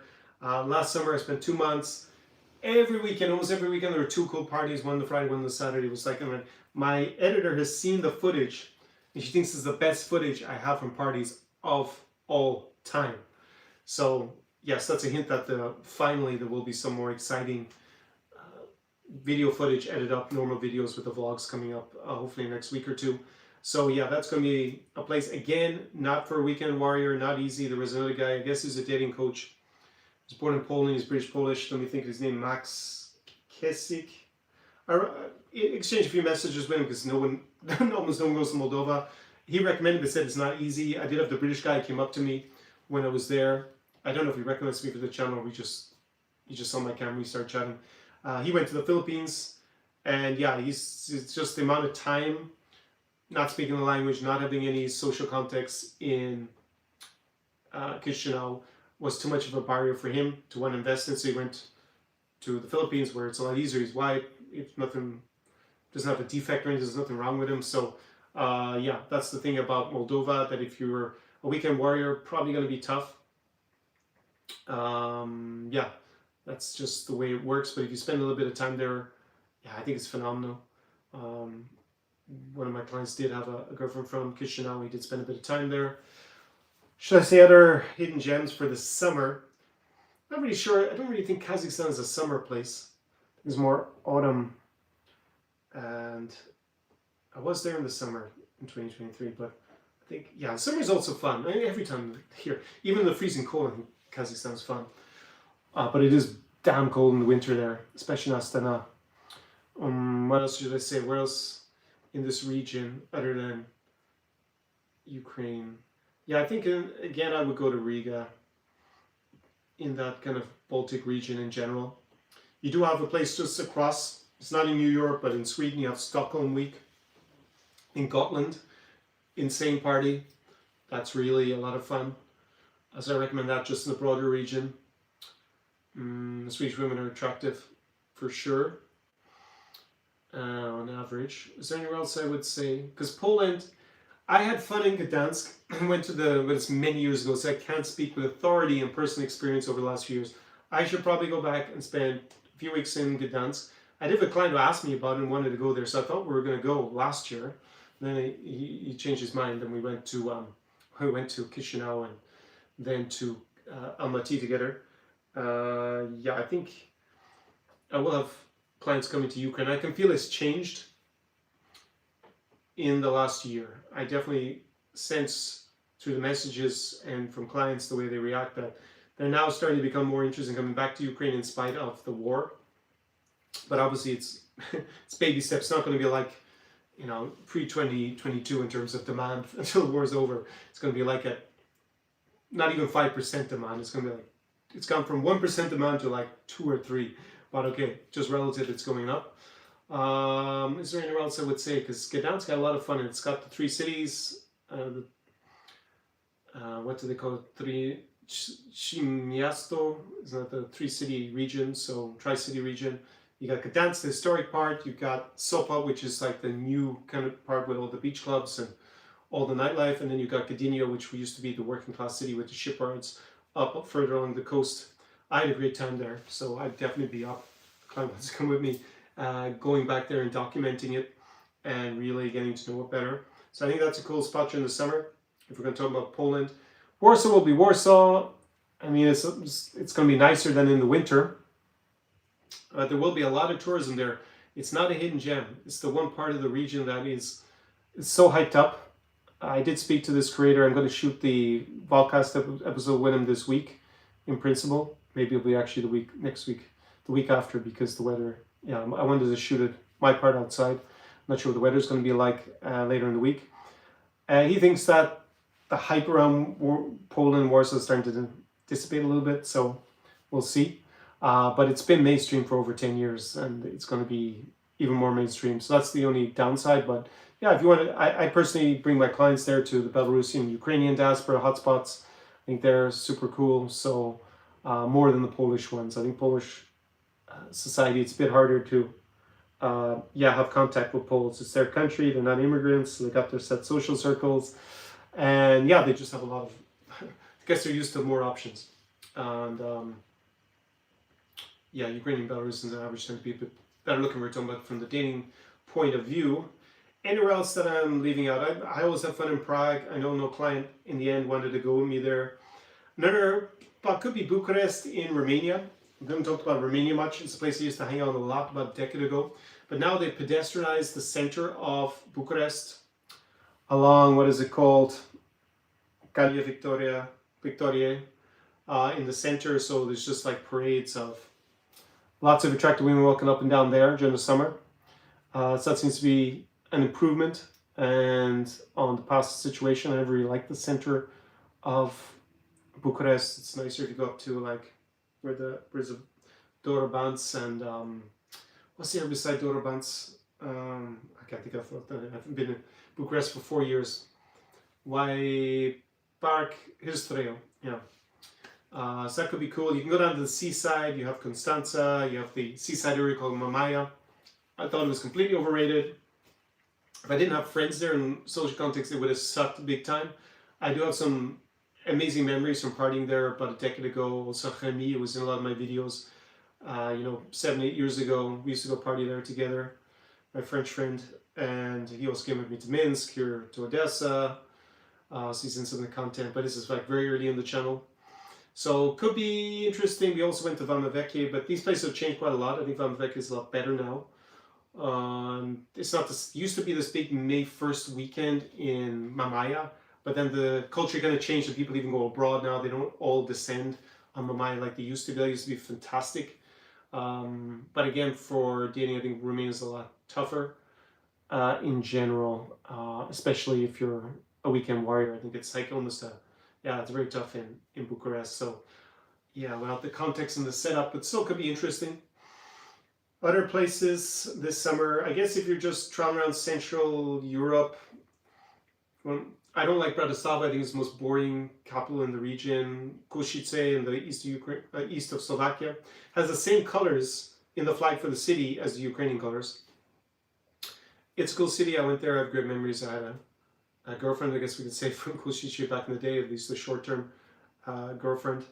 It didn't work out, but she's now married with kids. I can see on Facebook. It wasn't quite 20 years ago. When was it? It's probably 14 years ago at this point. So I have great memories from there. Cool student town in the east of Slovakia. And what I recommend some Polish cities.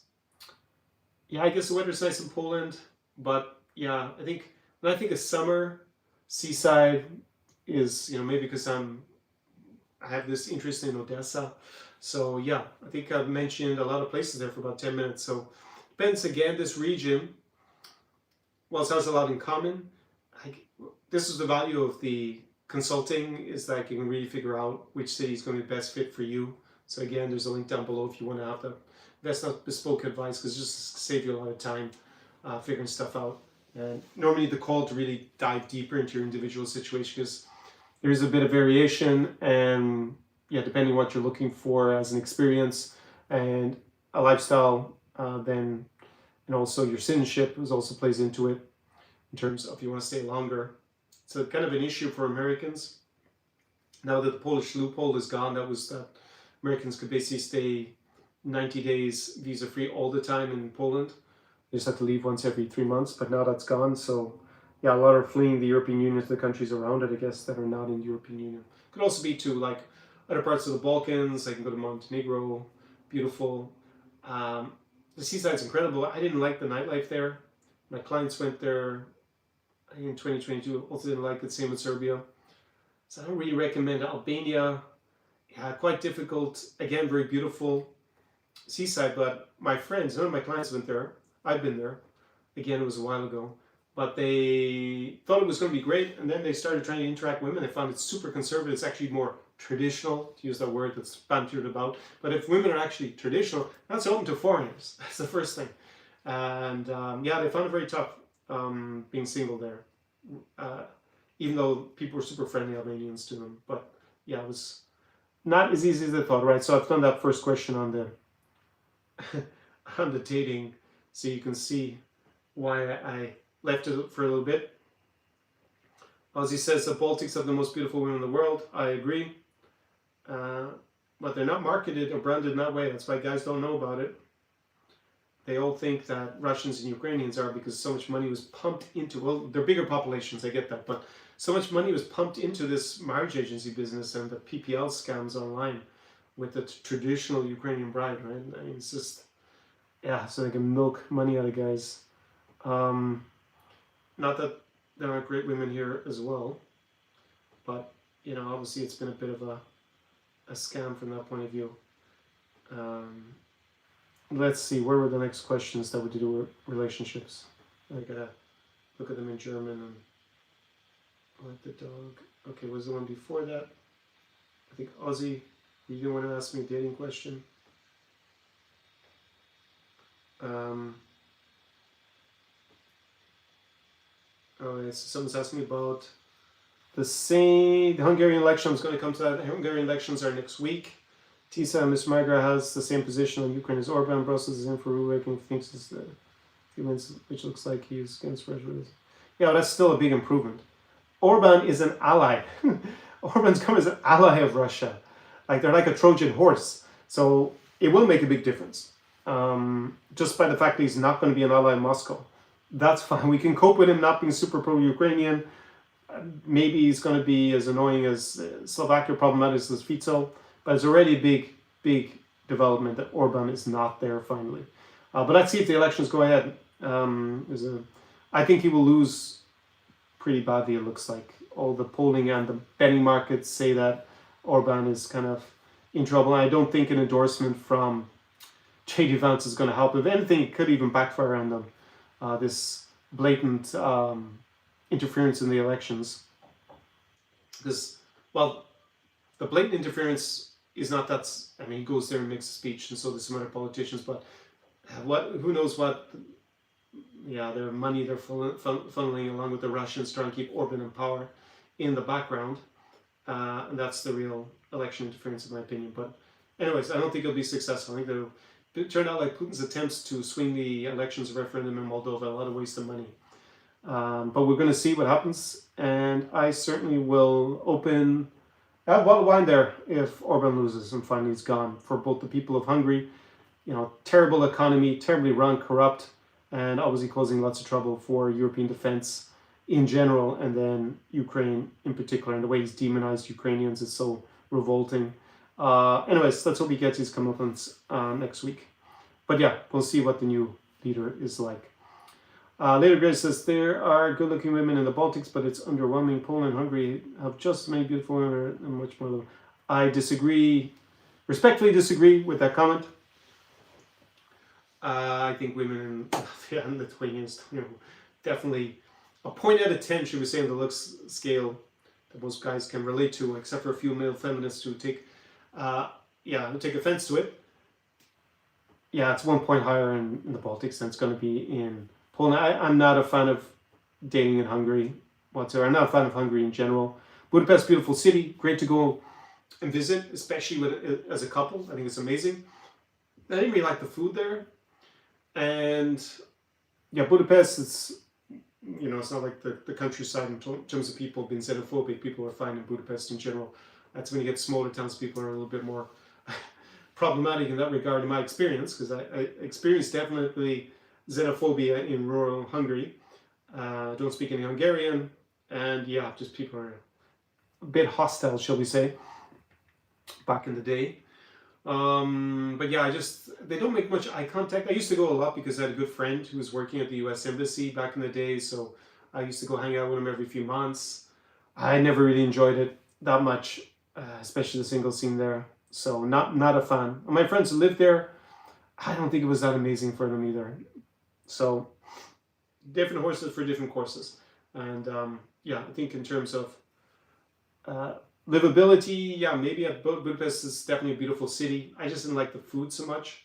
The food was better in Poland, especially the Ukrainian, Belarusian places that I go to. So yeah, for me, no interest. I spent 1 month there because my friend Andy was in some of the videos really early, like 2018, 2019, he was with me in the Belarus videos. He had an apartment there and he was away in Brazil. So he offered me his apartment. I went there in Angela for a month. Thanks again, Andy, for watching this. But I haven't met up with him recently. That's why he's not in my content. Yeah, 1 month was enough. But great place to go on a romantic week, for sure. Later Grid says, I'd say Warsaw is better than the Baltics, but other parts of Poland are better than Warsaw. Okay. Ukraine, Moldova is better than Poland, is better than the rest of Europe. Well, with the exception of the Latvia, Lithuania, Estonia, I would agree with that statement. Your mic doesn't work, bro. Sound coming in from the laptop. No, it's not. It's definitely not coming in from the laptop. Let me know, is the audio that bad? Or is it something to do with your device, maybe? I think when I don't put the dead cat, or this, I guess, what do we call a muffler? Maybe it's not as good, the audio. Let me know what you think. Is the audio a problem, or maybe it's just because I have it on the side as opposed to here over my voice box? Yeah, let me know about the quality of the audio if it's a problem. Jeff, he says his ex is from Kosice, lives in the US now. Fun, medium-sized town, very off the map. Yes, definitely is. Not in everyone's itinerary. Later says, yeah, women in Hungary don't make much eye contact. They are thick. Well, I'm not sure if you're thick in terms of wide or not the sharpest intellectually. But I didn't find their faces there in West Poland. Okay. I think it's a clear 1 point. Baltic bonus. And girls are a lot taller in the Baltics. So again, that's a preference. I know statistically the majority of men go for women who are slightly shorter than average. But there is a significant minority of which I am a member who go for women who are above average in terms of height. So yeah, I guess that gives me a bit more of a bias towards the Baltics for that reason, whilst they're going to be shorter in Hungary. Thick as in well fed, says Ozzy. Do they call it Budapest? It's called it Budapest.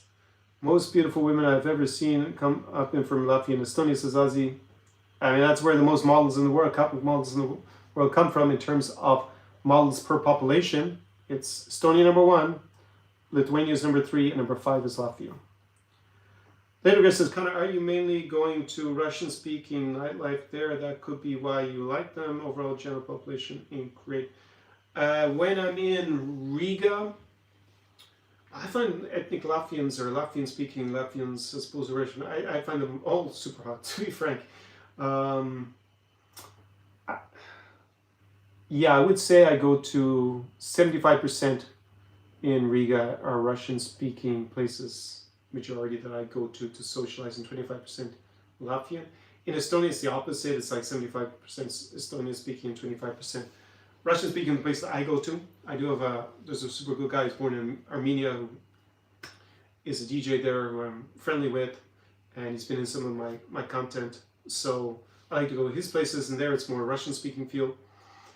Yeah, there's more of a distinction, I think, in Estonia between, most of the immigration from Russian speakers came late in the Soviet Union. So it's not, they have a lower socioeconomic status. And there's a big cultural difference. Like Estonians are like Finns, are not really they're definitely distinct from Latvians and Lithuanians, who I think are a bit more similar. But yeah, also I go to places that are mainly ethnic Estonian speaking, and the thing is, once you have the inside information, there's only going to be 1 or 2 places in the city that are like this, but they are phenomenal. And tourists don't find them, and especially if it's younger guys, they're not even that forward in terms of talking to the girls. Man, it's incredible there. Anyways, I'll read the other comments. Ben says, sounds okay to me, it's just that you're in a corner. Okay, that's hard to get good audio. Okay, that's the problem. It wasn't my plan to consistently live stream on the Sunday from here either. I can live stream in another venue where it will be better, but the electricity isn't as secure. But I think at this point, Russia stopped hitting the energy infrastructure. Rumors are going to hit the water now, because heating, it obviously doesn't make much sense because the weather is already warm enough that we don't need it. Maybe for the aircon it'll be a problem. We could get another wave, but I think they're diverting a lot of resources to the Middle East. I don't know if they're sending drones. It would seem odd that they could get them in, and that Iran doesn't have enough, but who knows what's going on there. I mean, Russia is definitely benefiting from the increase in the oil price. So, as he says, Conor, you're reporting live from Ukraine, brave man. Calculate a risk. Touch wood. Not the wrong place, the wrong time, any time during this war. But again, the statistical risk of in the wrong place, the wrong time is 1 in a million per day. So if you come for 10 days, it's 1 in 100,000. It's basically negligible. If you stay for 100 days, so 3 months, it's 1 in 10,000. So again, not a big risk. If you stay for the entire, if you stay since 2022 invasion, then it's 1 in 1,000, right? Well, so then it's getting a little bit, 1 in 1,000, 0.1% risk already. Starting to get where you should be considering whether to stay or not. And I've been here around half the time, plus or minus, a little bit less than half the time. So I guess I've endured a 0.05% risk. So one in, is it 1 in 2,000? Yeah, I guess 1 in 2,000 risk of being here for this amount of time. So I'm fine with that.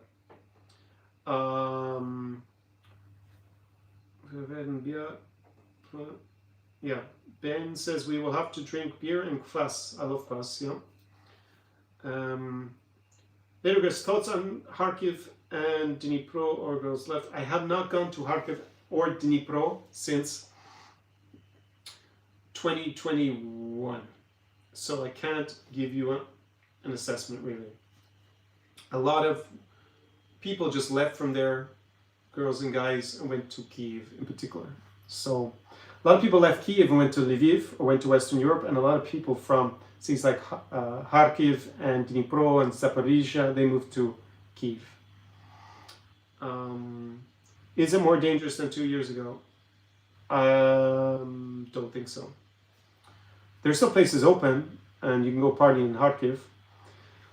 Let's see how things work out this year.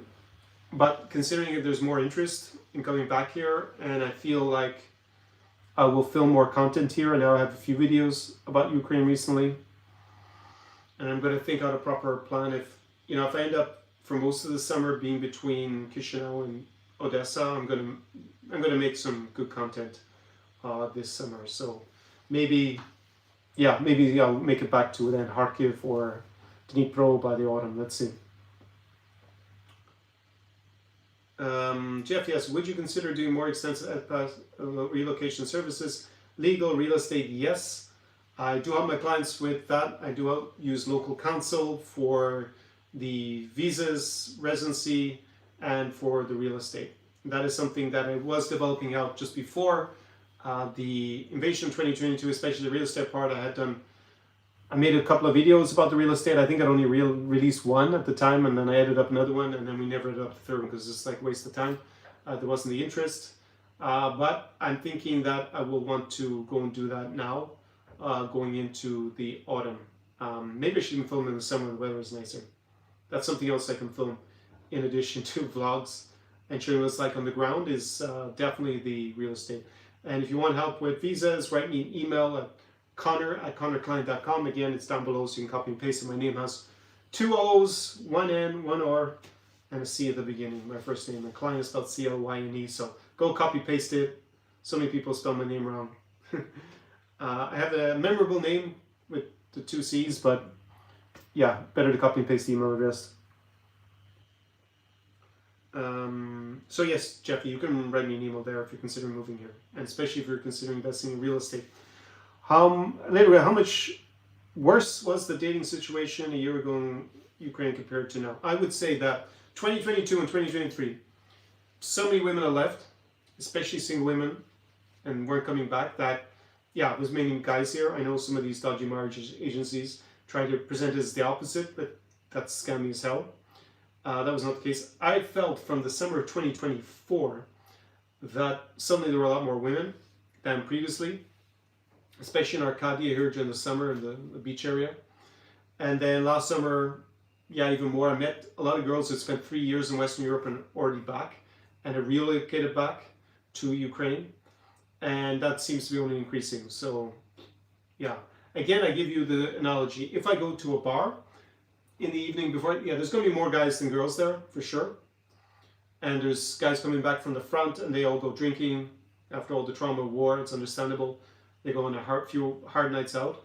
Plus, they have money from serving the military. Some of them, not everybody, but some people make a lot more money in the military than they did before the war. So they go and they spend it partying.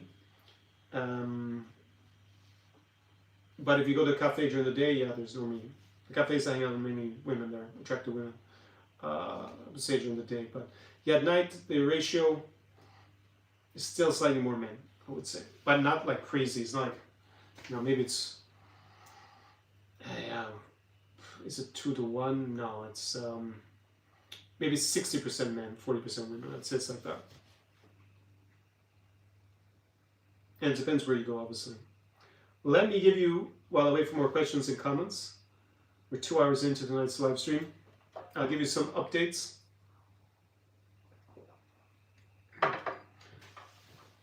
I'm pretty rejuvenated on content for this channel now. We've got a little bit of consistency with the Sunday show. If you're enjoying it, let me know. If you want me to continue with this format, I could invest some money. I might actually need a new laptop in any case, and I could do this on the higher quality professional camera here, the Sony. I actually knocked it over and dropped it. So this is why you have a lens hood, because it's actually the thing that protects your camera when you knock it over. When I was filming the interview, I hadn't secured the tripod, apparently the thing fell over, but it's saved, it still works. But I need to repair that. I could do it in this, the quality would be higher. In theory, I could stream it in 4K on the camera, but then I need to make sure the internet is fast enough, and I need to invest a few euros in the adapter thing. I bought it before when I was in Kazakhstan in 2023, and then it was either I don't think it worked with the laptop very well, or just the internet wasn't very good in Almaty, so I brought it back to the shop after a day, after I tried it out. I said, this is just like, I wasn't doing as many live streams. I thought I would do them outside. That was the idea, is that I did them outside to show you in Ukraine what's actually happening on the ground. But now we've done the Sunday show format, which is Q&A, using some principles from geopolitics and explain the geopolitical situation. So if you like that content to continue, let me know. We can also develop on it and have a Zoom call, more video interaction, create a community around it. But if only if there's demand, so let me know either by dropping a comment. It's the best way. I will be changing my in-person immersion pretty soon, so if you're thinking of coming and you haven't come before, then you need to write me pretty soon. If you've never filled out an application form, that's also something you should do. Go check it out on my website, or there's a link down below to the New Europe experience. I will have a new formula. Not sure if I do it before the summer or after the summer, but probably before the summer I'll announce it, and pricing will go up. So yeah, if you want to get grandfathered in at the current pricing, then you need to be making shapes on that. At least write me and we can discuss it. Conor at ConorClyne.com. And yeah, I haven't had a price increase on that since summer 2023. I think it was 1st of August. Other regional developments. Moldova has now formally left the CIS. CIS is the Commonwealth of Independent States. So after the fall of the Soviet Union, after it dissolved, they created this other organization that never included Latvia, Lithuania, or Estonia. They refused to join, but it was kind of an organization that facilitated a lot of trade and a lot of cooperation between the former, then newly independent Soviet republics. And slowly but surely, a lot of countries have left it because it's staying within Moscow's orbit to a certain extent. So Ukraine obviously doesn't want to be part of it. Georgia, I think, left also probably when Saakashvili was leader there. And Moldova is now left formally. So again, cutting more ties with Moscow. There were some actual protests in Russia by farmers. So there's some farmer protests. The first significant protests in Russia, that they're not to do with the war. They're to do with the situation with, what was it? The government clamped down on something, or I think what did they do exactly? But I should actually double check what they did. Why was there the farmer protests? Does it do with culling of animals? Farmer protests in Russia. Novosibirsk, that's right. Culling of livestock due to alleged disease outbreaks of pasteurellosis and rabies. Rabies, that's what I heard. Farmers claim their animals are healthy, the diagnoses are questionable, and the killings threaten their livelihood, leading to rare direct confrontations with authorities in early 2026. So, first protests. Sometimes, you see these regimes that are in power for a long time, and there's a protest about something that's not to do with the fact it's dictatorship or what one would expect, human rights, but something as draconian as forcing the culling of large numbers of animals that threaten the livelihoods of someone, and then they decide to take action. And the problem is there's no real peaceful way to do things in Russia because it's a dictatorship. So yeah, you need to go out and protest, and that's all illegal, and let's see where that leads to. But I don't have much faith in the population of Russia to rise up and overthrow Putin. I think it will be a Palace coup if there is a change of power. Hungary, we've already dealt with the elections. Iceland and Norway, EU accession, both considering joining the European Union more seriously now. I've reported on it a few times. Iceland will have a referendum about reopening their negotiations, which should go very quickly. So Iceland, I think, could join by 2030. Norway, if they decide to, could also join by 2030. Again, this is a result of Donald Trump's foreign policy to a certain extent, since he threatened to invade Greenland, and those countries now feel like they need to be more integrated with the rest of Europe as a bulwark to potential US aggressive expansion. But anyways, he was talked out of invading Greenland for now, but who knows, after this Iran situation sorted out, maybe he goes to Cuba next to try to have a real regime change. We'll see. And then after that, I guess Greenland will be next on the menu. Hopefully it doesn't come to that. Yeah, just an update that if you're crossing the border from Moldova to Ukraine, so that's for people normally who are flying to Chisinau when coming to Odesa, that I've heard reports that they are searching Americans' luggage for contraband. So I'm not sure really what they're searching for exactly, but heard it that Americans are getting stopped, American citizens. So I must suspect that someone is up to something. So just so you know, if you're coming here, expect your luggage to be searched. If you are American, well, of course, don't transport contraband anyways, no matter what your nationality is. But I found it interesting that it was Americans who were checked a bit more. That was what was reported to me. And yeah, I think there will be something for the other channel. I do have a second channel. I've rebranded. It's called Inside Ukraine. It's more where I go more in depth in geopolitics. Many of you have told me that you don't get notified when I have a new video. At least click the notification bell. Maybe that's going to work more. It's just that YouTube in general doesn't rely as much on your subscriptions or your notifications like they did before. But you know, I guess click all those notifications. I will have definitely interesting content I'm going to shoot at the end of this month. I've been invited to something that's quite interesting, and yeah, I'll film there and then you'll get to see. But that will be coming up the end of the month, so I'm not planning to leave this region. I can go to Chisinau obviously pretty easily, but and I may do that soon. For the next month, I'll be focused on doing the Sunday show for you and filming some interesting content. But if there's a link to the other channel down below if you want to know more what's happening on the ground here. I did intend to film today, but I'll film probably on Tuesday next for that channel. Already said that. Yeah, there's an increase. Chatbots are getting harder to spot that they're chatbots, to be frank. But normally if you have 2 or 3 interactions, then you can spot it, at least with some of them. I guess I don't know the ones that are really good because I just can't tell it's a chatbot. Just notice it on the channel a bit more. Also, return of more Russian propagandists. I'm surprised they haven't hit up this live stream. Anything else I want to say? I said last week about my observation that if I give free advice, 80% of guys don't take it, 80-20 rule.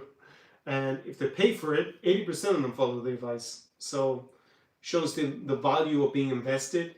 And I was the same when I had my first business advisors. They had already advised me so much for free, and I took very little action because, but as soon as I paid them, I did what they told me, which is why we have this channel. And it's pivot back in 2018. So just to re-emphasize the value of being invested, like it's just human nature. We don't follow through on the good advice unless we're actually invested in it. So normally that's paying for it. So yeah, I guess that's my way of saying jump on a consulting call down below or invest in something down there so you actually take some action. Of course, I have my normal stuff about dating here, but we got a lot of dating questions already this week.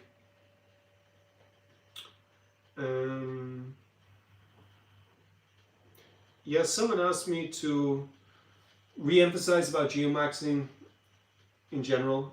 So how your location can affect your prospects in terms of dating. But I always have add the caveat that you need to have a plan, understand the local culture, form a local social circle. If you really want to take advantage of the opportunity, the arbitrage opportunity is there. Like if you are super famous, you're a billionaire, and you look like a male model, well then you don't need probably any arbitrage opportunities. You're at the top. I still think, because there was one guy that, well, he wasn't a billionaire, but he was a tech millionaire. And yeah, he's still, I wouldn't say, he obviously didn't struggle, but he could have done even better if he had a local social circle and learned the local language. But again, it's like, where do you want to go to? This channel is for high level men trying to leverage their lifestyle arbitrage to gain an advantage. And you can still get lots of value out of it, I guess, if you're not high value, because you'll learn a lot from the channel anyways. But in terms of showing up without a plan, you're going to underperform. Some guys get lucky. I would say Juan, I mean, he didn't show up without a plan because he invested in me, but he actually originally had shown up without a plan. Juan is a guy, he's in one of my videos from Belarus. He come with me, I guess it was early summer in 2019, and he met his now wife when we were out partying with me. But he had actually traveled around the region on his own before, and yeah, he was very disappointed by the experience because it's not an easy region. He was like kind of Billy Nomads, I guess, traveling around, maybe met some other Latinos. I don't really remember this point. And that's why he invested in my services. He was like, yeah, I guess he didn't want to keep doing the same thing that wasn't working. Anyway, boom, met his wife. And I can't say, obviously, that's going to be everybody. In fact, now that I have a lot more data, 6.5 years later, the guys who tend to do the best spend more time in the region. They build up the social circle at the very least. Some of them learned the language, which was like for them a game changer. Some of them didn't. But in general, yeah, it's just showing up, weekend warrior, Billy Nomads, not having the local context, not speaking the language. Even for someone as outgoing and as extroverted as Juan, he's struggling at other places. So yeah, he definitely, I must write a message, I forgot to. I mentioned him a few times on the last few live streams. I always talk to him normally once a year and see how his life is going. But yeah, they're the guys who are going to excel. And just because you're in one place where things aren't working out for you doesn't mean that you're the problem. It could be that the grass is really greener on the other side, but unless you're going to go somewhere where you just have a huge foreigner factor, like going to the Philippines. The guys that go to the Philippines or similar places tell me that the women are just not as good looking, and even more of a cultural gap as well with somewhere like the Philippines. And you're expected in general to sponsor the family, be a breadwinner, not just for your girlfriend or wife, but also for the extended family. So a lot of things culturally to take into account that are going to be very different and maybe a lot tougher, but definitely the foreigner factor, especially if you're white, is huge there. But without that, yeah, you need to have a plan. You can't just show up. And now that we live in this new geopolitical era, just in general, if you're going to go invest, buy property and stuff, open businesses, yeah, you need to also factor in geopolitical risk a lot more. Scratching my nose. In the same these parts, you're going to drink alcohol, but I don't really feel like opening a bottle of wine on my own on a Sunday evening. But because we got curfew here in Odesa, so curfew is from midnight to 5 a.m. And in Zakarpatske Oblast, which I did a vlog there with Angela back in 2024, was it? Autumn, yeah. There's no curfew, so there you can party all night. But there isn't a huge city there. Like Uzhhorod is the biggest. It's like 120 and 30,000 people. Maybe it's bigger today, maybe it's 150,000. In Lviv, it's pretty relaxed, so you can party all night. I was there last summer and had a great time. And went partying all night a few times. And yeah, here in Odesa and Kyiv, you can do that, but then you're not supposed to leave before 5 a.m. I actually didn't try to ever leave before 5 a.m., so I don't know if they actually I guess they will let you out, but yeah, then you may have to explain on the street if you're stopped by the police what you're doing. I think they're stricter here. So yeah, this is about geomaxxing, moving place. Anyways, the video I was sent was from this guy. Is clearly very good looking. He has a YouTube channel. He's in shape. He was talking about Miami, how he's only in the top 20%, but even somewhere else, I think it was Orlando, he said, he was in the top 5%. So he said even though there are a lot better looking women in Miami, he's just so far lower in the pecking order that, yeah, he'd probably be better off in Orlando. So yeah, understanding the dynamics of the local date market are really important. Say for Dubai, it's the same. So many guys complain in Dubai that, yeah, they may be wealthy, but, you know, it's such a, I guess it's gold digging central, so there's always a guy with more gold. So yeah, understanding the dynamics, really important. You want to go where something's in abundance. So us guys, we're at least first when we see women, we're very visual. So not the only thing we judge women on, but even at first glance, but in general, we're more visually focused than women are when they choose men. So yeah, there's just more beautiful women in this part of the world, in this part of Europe. So you're just going to have more options from that point of view, but then you have to take into account the culture. Is it one that's good fit for you or not? And then how you build up your lifestyle. So this is what I help my clients with in part. So it's the whole suite of helping them leverage lifestyle arbitrage and the opportunities that are here in this part of Europe. Anything else I wanted to mention? I'll come to the other things after I look at your questions and comments. The new ones that come in. Okay. Let me go back and see.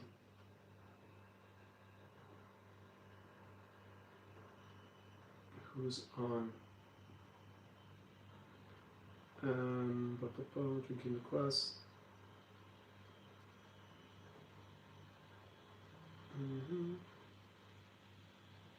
I always have to find where I was.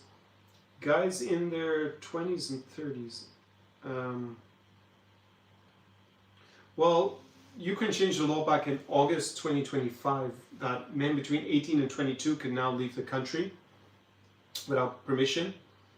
So, because on day 2 of the invasions, on 25th of February 2022, when I evacuated from Chernovtsi, the law was signed by Zelensky that men between 18 and 60 could not leave the country without permission, so that they'd be there if they needed to be mobilized for the army.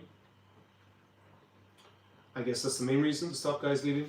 But then they changed the law so 18 to 22-year-olds can leave. So that indicates a few things. And also the age for mobilization was lowered from 27 to 25, but it's not until 25, even after 4 years of this war. And now they let guys go who are 20, 21. So you can see they're not planning to mobilize the really young men. That's just clearly not going to happen. There are a few reasons for that. One is the fact that the cohort that's of the population that's young is quite small because there wasn't so many births in the 1990s into the early 2000s in Ukraine. The fertility rate was really low. It's actually the same in Russia as well. So there's just a small cohort in that population, I guess part of the curve, that they don't want to see them die in the war if possible. More than guys who are my age. Basically, the middle-aged guys, then there's just a lot more of them. And yeah, I guess they've already had children, most of them at that point, so I guess that's part of the thinking. Jeffy asked me, I may have missed it, when is your next visit to Riga scheduled? It's not actually currently scheduled, but I'm going to be changing the in-person experience, so yeah, hopefully before this summer, but not this month.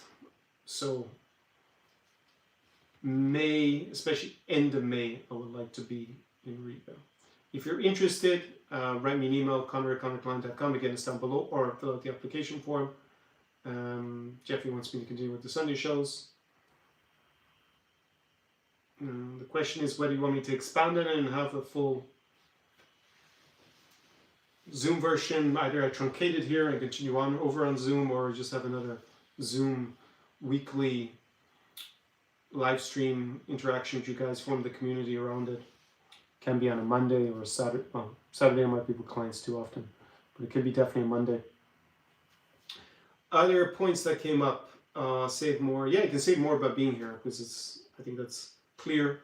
If the cost of living is lower, and then you can buy property here, invest back into your business.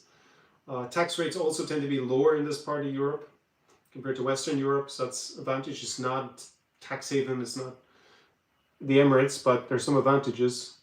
It's not Georgia, but then you're not living with a pro-Russian government that might drag you into another war unexpectedly. So we'll see what happens there, especially with Armenia. Yeah, it just came up when I was watching this guy who was promoting Medellin, that, yeah, somehow life is tough for Americans over 40. harder to form friendships and date. And yeah, he seemed to be emphasizing that that's a demographic that you consider going to Medellin.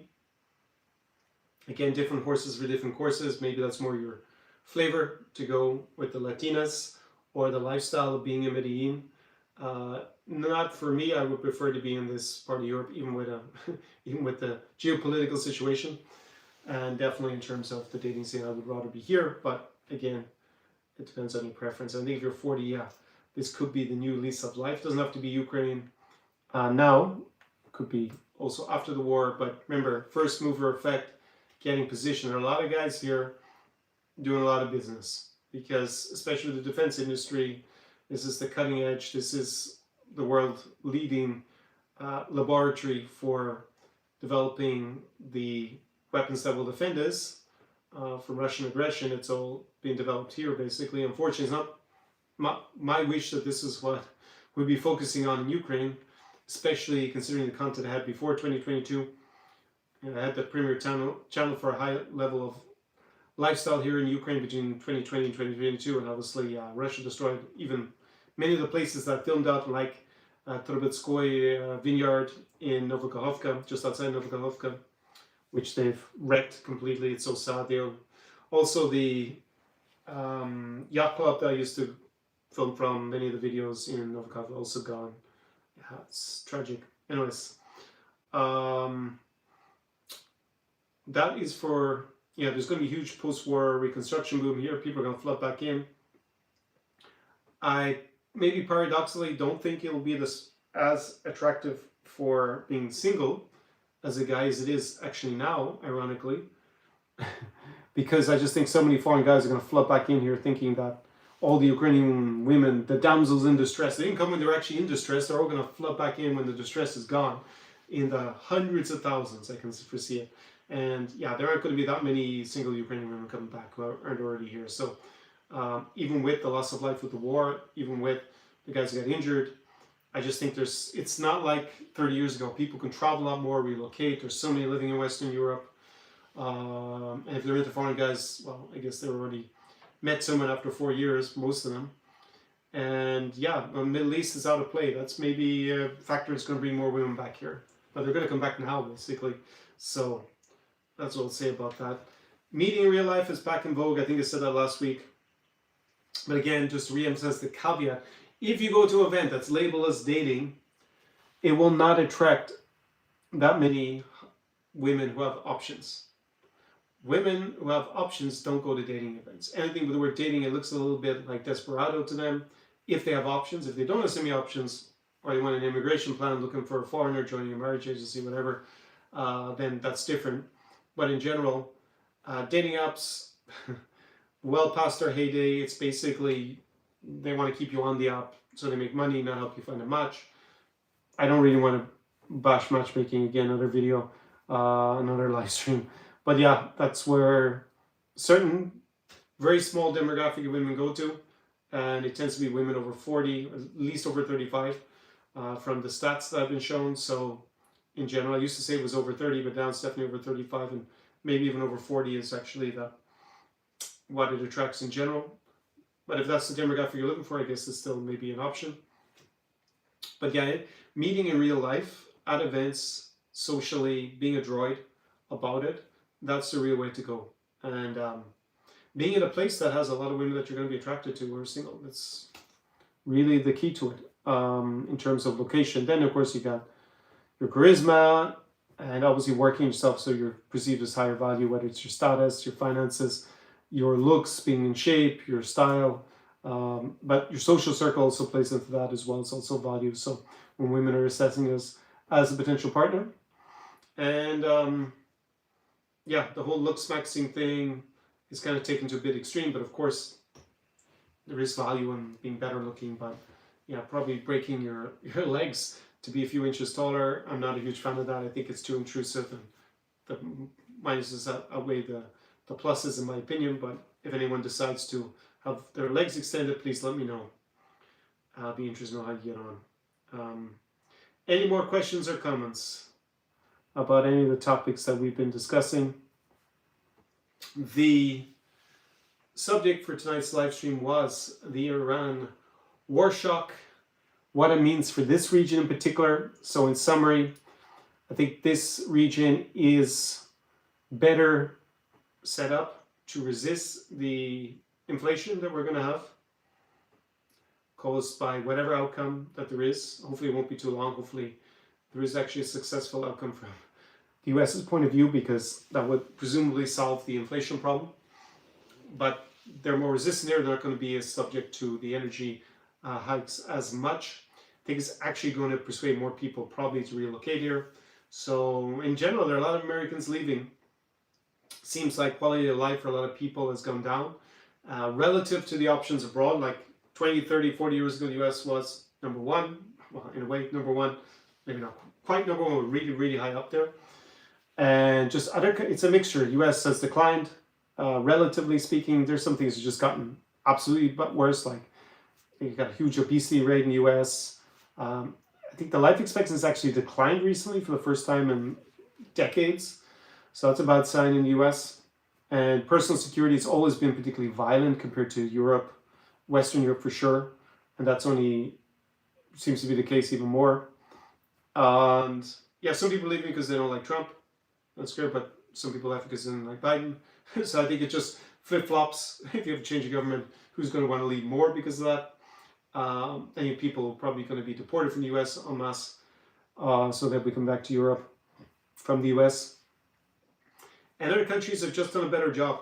And now you have, with the ability to access the arbitrage opportunities, because you can move, because you can manage your revenues easier online, you can even work online.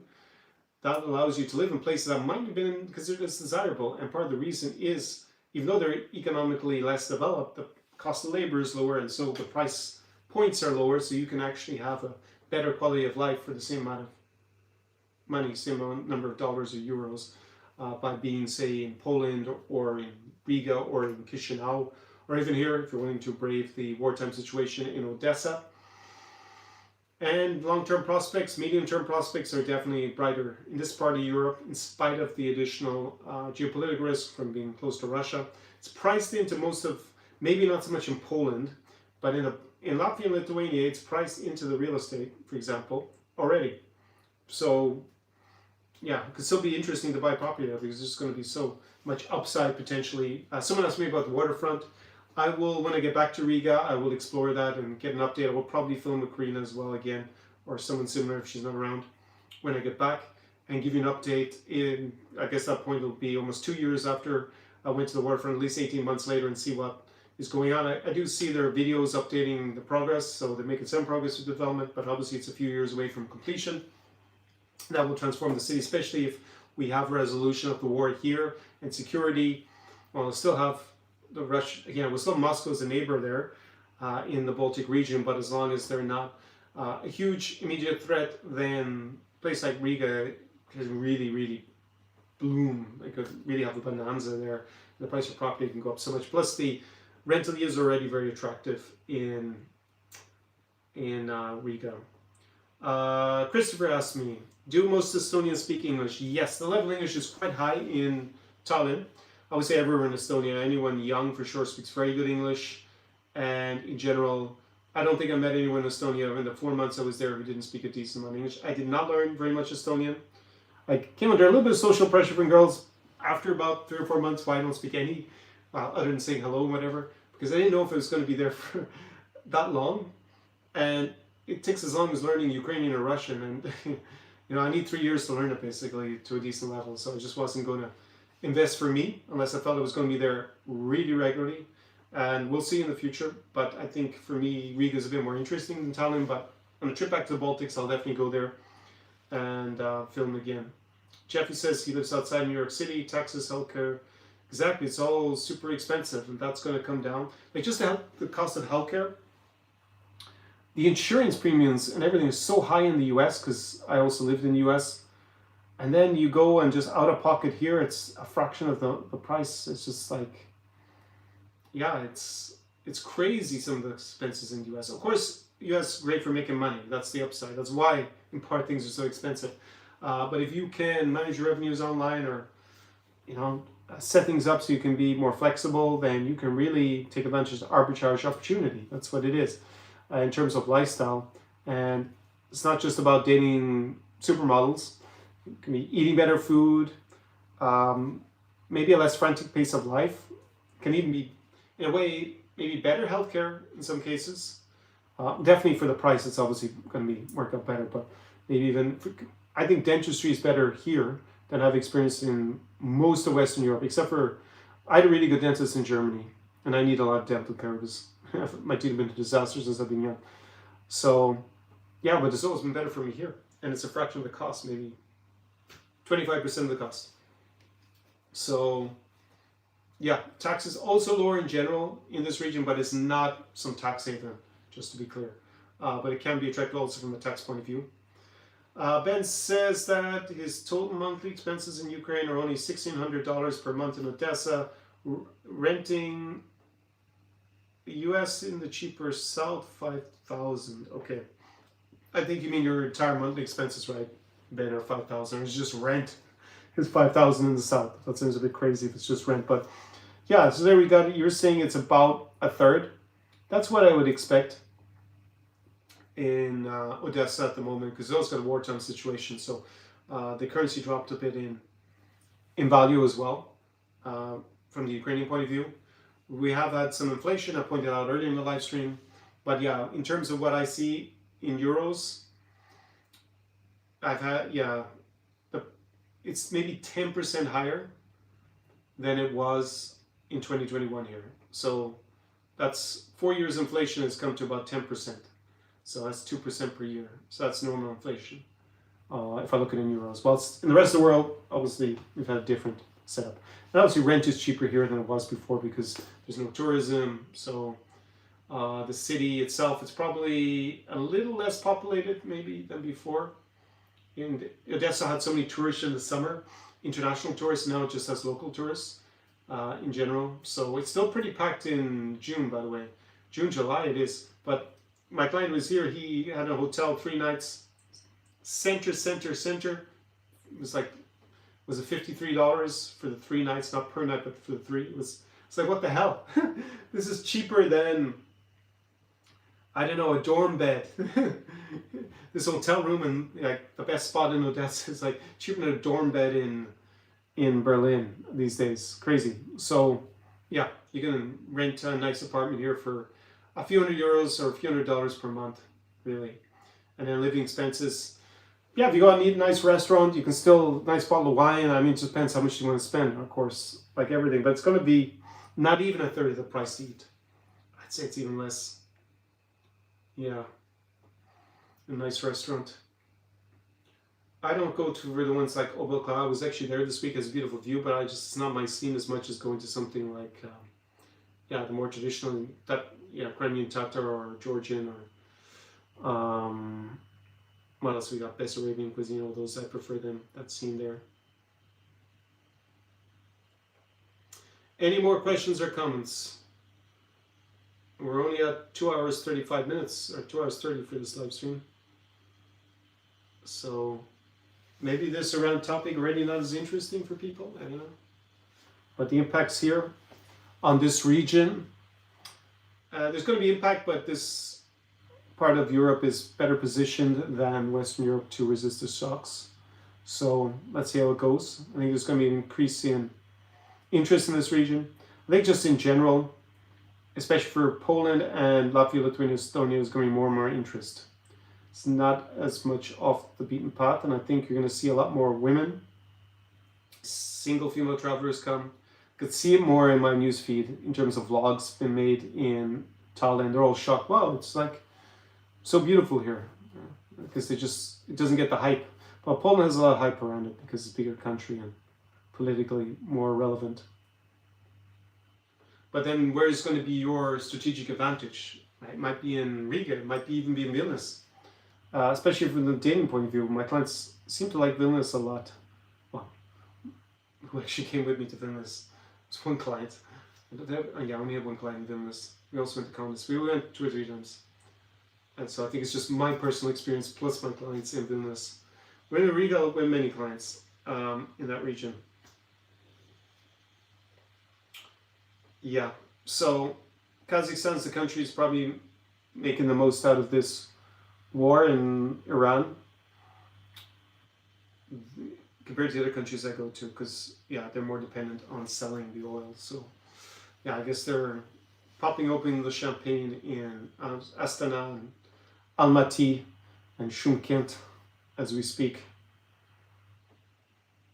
Any more questions or comments? If you're looking to go deeper on these topics, I have several ways that I can help you further. Got my AI, New Europe Insider AI. There's a link to it down below. The price until midnight tonight, Eastern Standard Time, is 39 euros per month. Already went through the beta phase. Now it's the founding members offer. The price will go up from tomorrow when I wake up, because the time difference, I wake up around midnight Eastern Standard Time. Usually I'm waking up earlier and earlier all the time. Like I wake up just after 7 a.m., which would be midnight. So yeah, the price increase will be tomorrow. So if you're interested in that, it's trained on my YouTube videos and some of my premium content for the other programs I did. And basically it will get you about 80% of the way there in terms of actually even having me 24/7. It's not quite the same thing. If there's an edge case or you want a really specific strategic bespoke plan, then it's better still to get on a consulting call. My consulting starts at 250 euros for 15 minutes. So there's obviously a big difference price-wise. It could be more interesting for you if you have discrete questions that you're gonna want to ask in the middle of the night. I guess it's better to have the AI than having to schedule a call all the time. So that offer is there until midnight tonight, down below in the description of the live stream. And basically, if you're planning to relocate to this region, you have dating questions, whether it's about even the whole online stuff with the PPL sites, marriage agencies, all your dating questions you can ask. There's trained. It's pretty damn good. It's, yeah, as I said, about 80% of the way there when I tested it. So we refined it. So maybe it's over 80% at this point. And yeah, if you use ChatGPT, it gets you, even if you ask them what I would say, it gets you about 20 or 30% of the way there, but it's pretty bad in general, I think. And then the general information it can give you on dating is terrible because, yeah, it's just what's fed into it on the internet is so much garbage. So good luck with that. ChatGPT can't know. It's not actually a person's real in-field experience. I've already mentioned consulting. Of course, if you want me as your in-person mentor, I have Unforgettable up to a week in the city in this region, you should apply very soon. There's a link down below, more information on the New Europe Experience, my in-person immersion, my flagship service for this region, because I will be changing the structure, and the bespoke trip, so the personalized one-to-one trip, that will be going up in price pretty soon, so you need to apply in the next few weeks if you want to avail of the current pricing. And yeah, it's by application only. That's the difference. I don't take everybody. In fact, I don't, maybe about 10% of people who apply pass the first screening phase, and then we will jump on a call, brief call together, see if it's a good fit for us to do the trip together and work together and figure out dates in a city that would be a good fit. No harm in applying in any case. I will review it personally and reply to you, and maybe there'll be another offer if the in-person experience isn't the best way to do things. And there will be a new kind of service also coming pretty soon as a result when I do that price increase. So that's the in-person mentoring. Like, you will come here, you'll be able to tap into my networks here. My crew will go out and party obviously at the best places in the city with the beautiful female denizens that this region is famed for. You don't have to worry about getting scammed. I speak the local language. Well, you don't have to worry about getting scammed if you're going to follow my advice. If you're going to run off in the middle of the night and do something wild, like go to a Polish strip club or something, then unbeknownst to me, then maybe you're still going to get scammed. But in general, you don't have to worry about the common scams. That's less of an issue nowadays than it was pre-2022. In Ukraine, yeah, very low probability of happening. It happens occasionally, I guess, but it's pretty low. Also, crime is very low here. The crime is low in the region. In general, I still think there are scams. Some in Moldova, apparently. I've spoken to people that issue getting scammed in Moldova. And yeah, I mentioned the strip clubs in Poland. I mean, that's kind of almost a given that if you go in those kind of places, you risk getting scammed.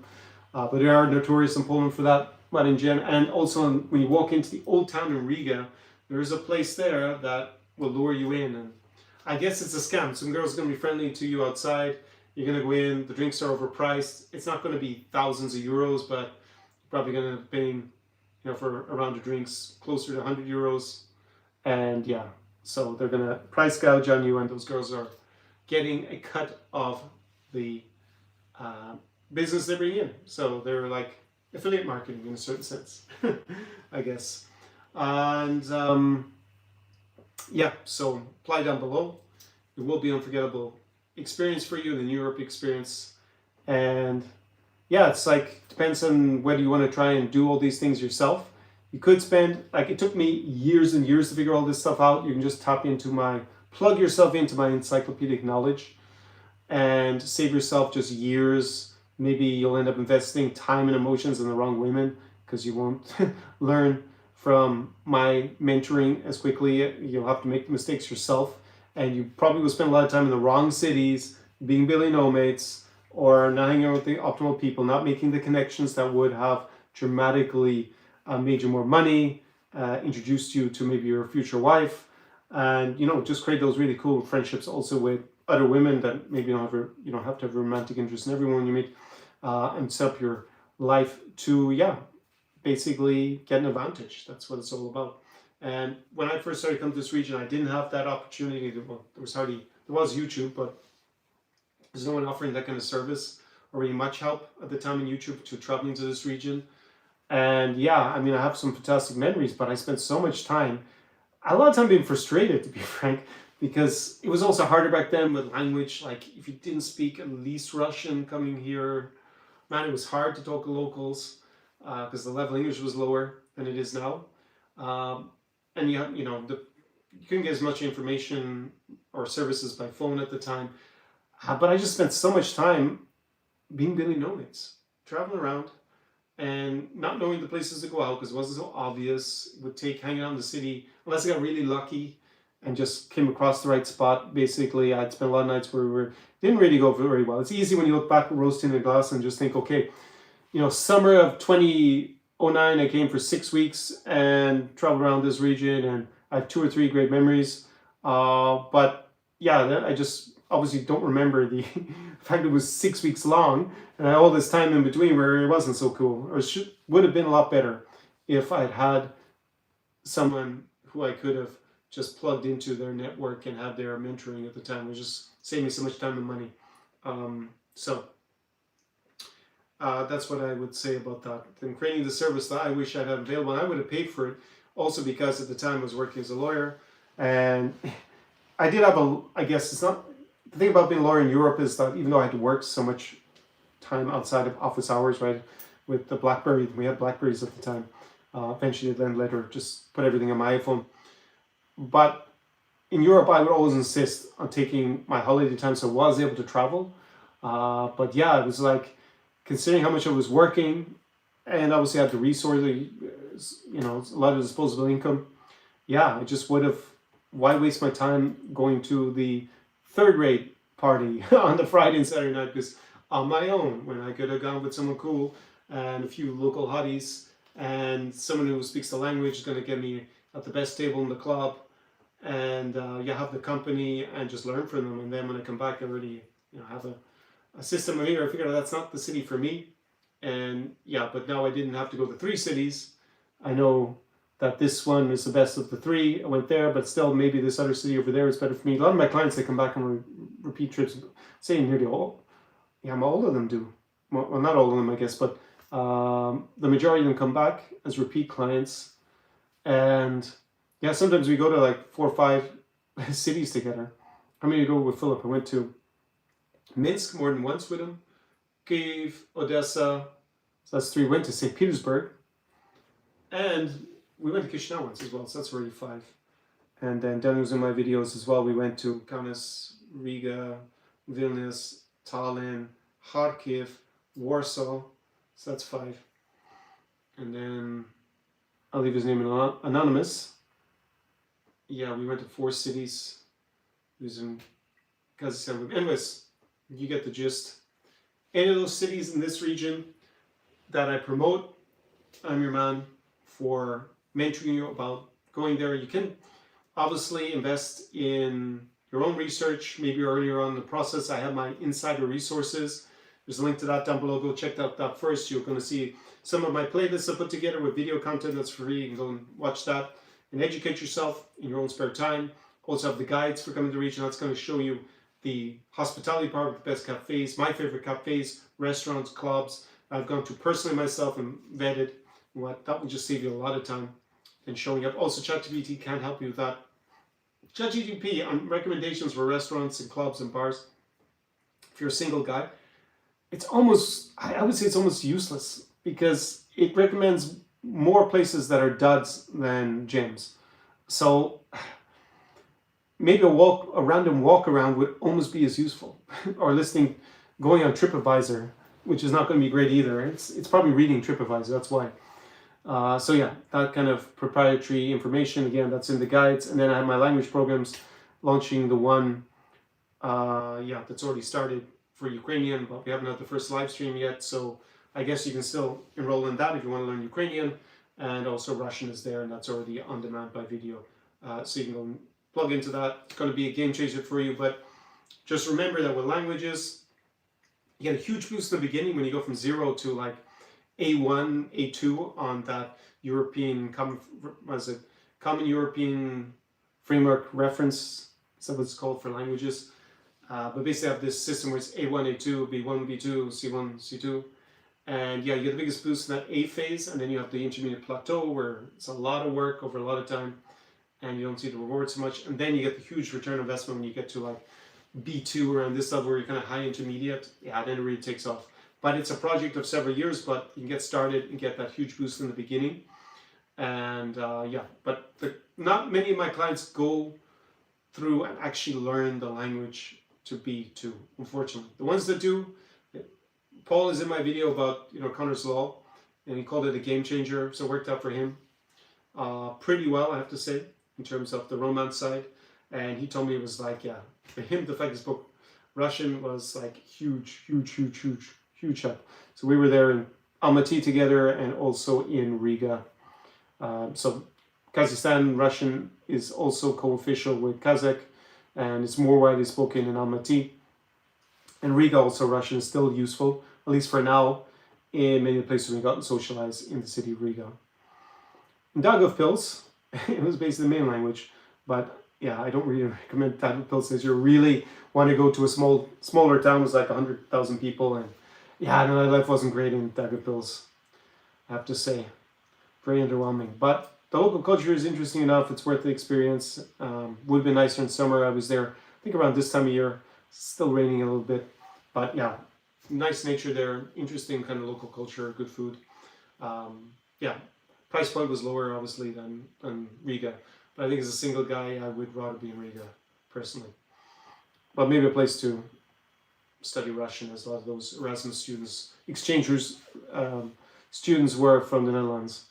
And the reason I met them is I talked to the prettiest girl in the club, and she spoke to me in Dutch.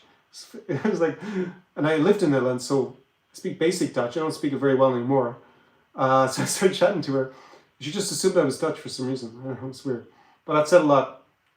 If the prettiest girl in the club is a Dutch exchange student, doesn't say much for the girls at Daugavpils, but I don't want to be too hard. She's a uber hottie, as model level beauty. As we talk here, I've been accused of model maxing, maximize my lifestyle to meet and date models, which I found funny. Guilty as charged, I guess.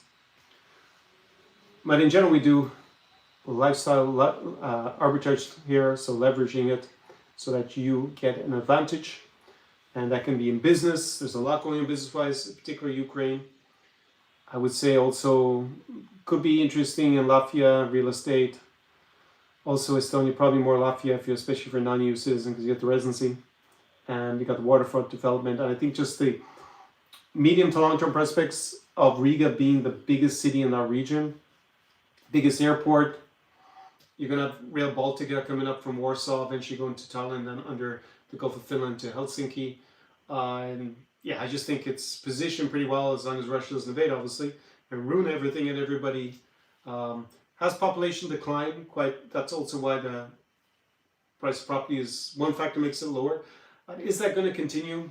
In Ireland, we've seen huge population growth because we have a lot of immigration, even if the birthplace rate in Ireland is getting lower. It's below replacement rate, but the economy is booming and we have a lot of people come from all over the world. So yeah, there's actually a housing crisis all the time.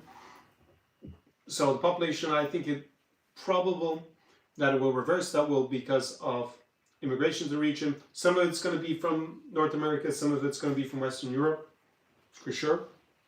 And some of it will be global. At the moment, we basically only have regional migration. So under the Soviet Union, a lot of people moved to, say, Tallinn and Riga, especially Tallinn at the end of the Soviet era. And they're minorities, but they've been there for so long, they're pretty well integrated at this point, with a few minor exceptions. But there will be, in the next few years, a lot more immigration, worldwide immigration to Poland for sure, and then the other countries, just inevitable, unless they're going to ban everyone coming, and then, I don't know. Hungary's had this policy of trying to have no immigrants, or very few, and boost the local birth rate, fertility rate, by offering a lot of money. It's a huge amount. I listened to an interview in English with some government official. He just said 5% goes towards promoting families. There's something crazy of the budget if you add up all the subsidies, all the things. But it helped with the fertility rate for a few years, and then it started to come down again anyways. So that speculation is that people who were going to have children, they were already in a relationship and thinking, okay, we're going to have a family, they actually brought forward having the children because the government had these subsidies. So there was no guarantee, obviously, that the government would change if he doesn't been in power for a long time, but we might see a change, obviously, next week.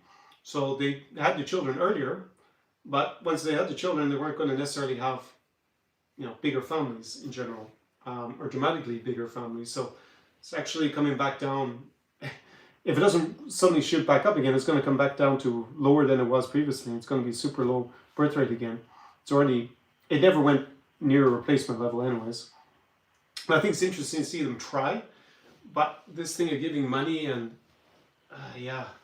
just kind of preaching to people to have bigger families, it doesn't seem to be that successful in Hungary's case. And not having immigrants, well, that just means population decline at that point. So, again, lots of xenophobia in Hungary. It's the place with the lowest number of Ukrainians per capita in the region. Ukrainians just didn't stay in Hungary. Just so unwelcoming compared to the other countries. And that's Hungary's loss completely. The Ukrainians are net positive economically for the countries they go to. So Hungary missed out basically because of Orban. But we'll see what will happen. Maybe with Magyar, they'll be more welcoming of Ukrainians. Maybe more Ukrainians will go and set up business in Budapest. From my point of view, I don't necessarily want that to happen. They can be fine. I did go to a nice wedding. My cousin got married to Hungarian, so I went. It was late summer it was September even. Beautiful weather still in 2024. So I didn't vlog there.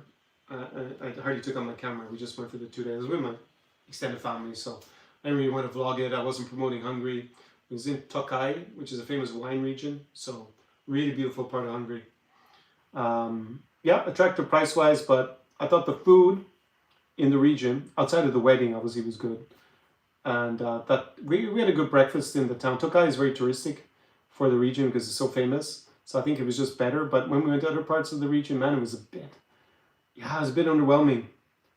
I have to say, infrastructure, food, everything, it was not great in Hungary on the border with Ukraine. But on the Ukrainian side, everything was, of course, a lot cheaper because it's economic and less developed. Roads weren't as good. But the food was suddenly a lot better. People were a lot friendlier. Even if they were ethnic Hungarian. Once you're in the Ukrainian part. No problems. But this xenophobia, especially in the rural parts of Hungary, it's so off-putting. I'm bloody unfriendly to foreigners. Anyways. I also went as a single guy to Hungary, to these smaller towns. And yeah, man.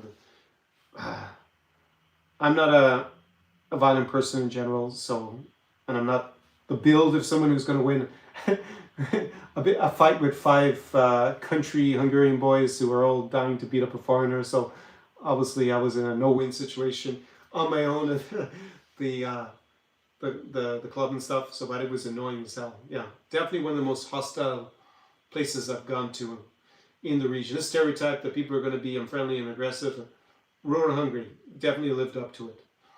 More than Poland, where people can be definitely more unfriendly, a bit more xenophobic, I find, than the rest of the region. Anyways, there's some of the downsides. Here in this channel, we discuss the minuses as well as the pluses of the region. So, including the weather.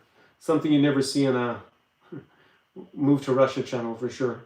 But soon they may lose the ability to communicate with us. Be interesting to see if YouTube is finally banned, what they're all going to do. Are they all going to be still uploading videos telling you to move to Russia and just not mentioning the fact that, yeah, if you have permanent residency, you can be conscripted into the Russian army. They're still going to be trying to recruit cannon fodder for the Ukrainian front. Yeah, let's see if there's any other points. No, I think that is it. Any last comments or questions?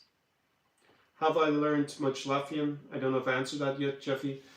I learned a few pleasantries. I actually quite often have my Latvian top on, so people seem super happy when they see it, and I say sveiki when I come in, and I order in Latvian, and then it gets confusing. Obviously I know if they're going to ask me, do you want milk with the coffee or whatever it is, right? Or is it for here to go? I mean, it's not that complicated if you're ordering coffee 3 times a day like I am, or food and stuff. So I learned the pleasantries, same in Estonia. I think I also learned a little bit of Lithuanian, but there's like 3 languages there that I don't speak that take as long as Ukrainian. Like in my experience, Ukrainian or Russian, Polish, they take 3 times as long as a native English speaker is learning Spanish. And Latvian, Lithuanian, Estonia are all in the same category in terms of the Foreign Service Institute that grades how many hours it takes to learn a language with their method as a native English speaker. So it's a huge commitment, and unless I'm going to spend a lot of time coming back to the region, to that particular country, and use that language, I'm not really going to go invest in it, because I can always improve the other languages. I can always improve in Russian, I can always improve in Ukrainian. More important is for me to improve in Ukrainian nowadays. Romanian for Moldova and Romania. Well, I speak Belarusian, but it's not practically much benefit to me, except for the few times I used it. Chatting to Belarusian girls in bars in Riga and Warsaw. But Polish, yeah, Polish, I also need to improve it. So am I going to take that time to study Ukrainian and maybe Polish? And I'm not really making much progress in Poland because I haven't been back, Polish because I haven't been back for so long. But still going to be useful, I think, over the long haul if I learn Polish, because it's such a upcoming economy as well. So no harm in learning. I think I'll get a return on investment over the very long term with Polish. Ukrainian is pretty clear why, if I'm here so often, and I already speak Russian, so yeah, I don't need to. I could always improve my Russian, get up to C1 level, because I think I'm always like around this B2 on that scale. But do I really need it? Will it really make my life better?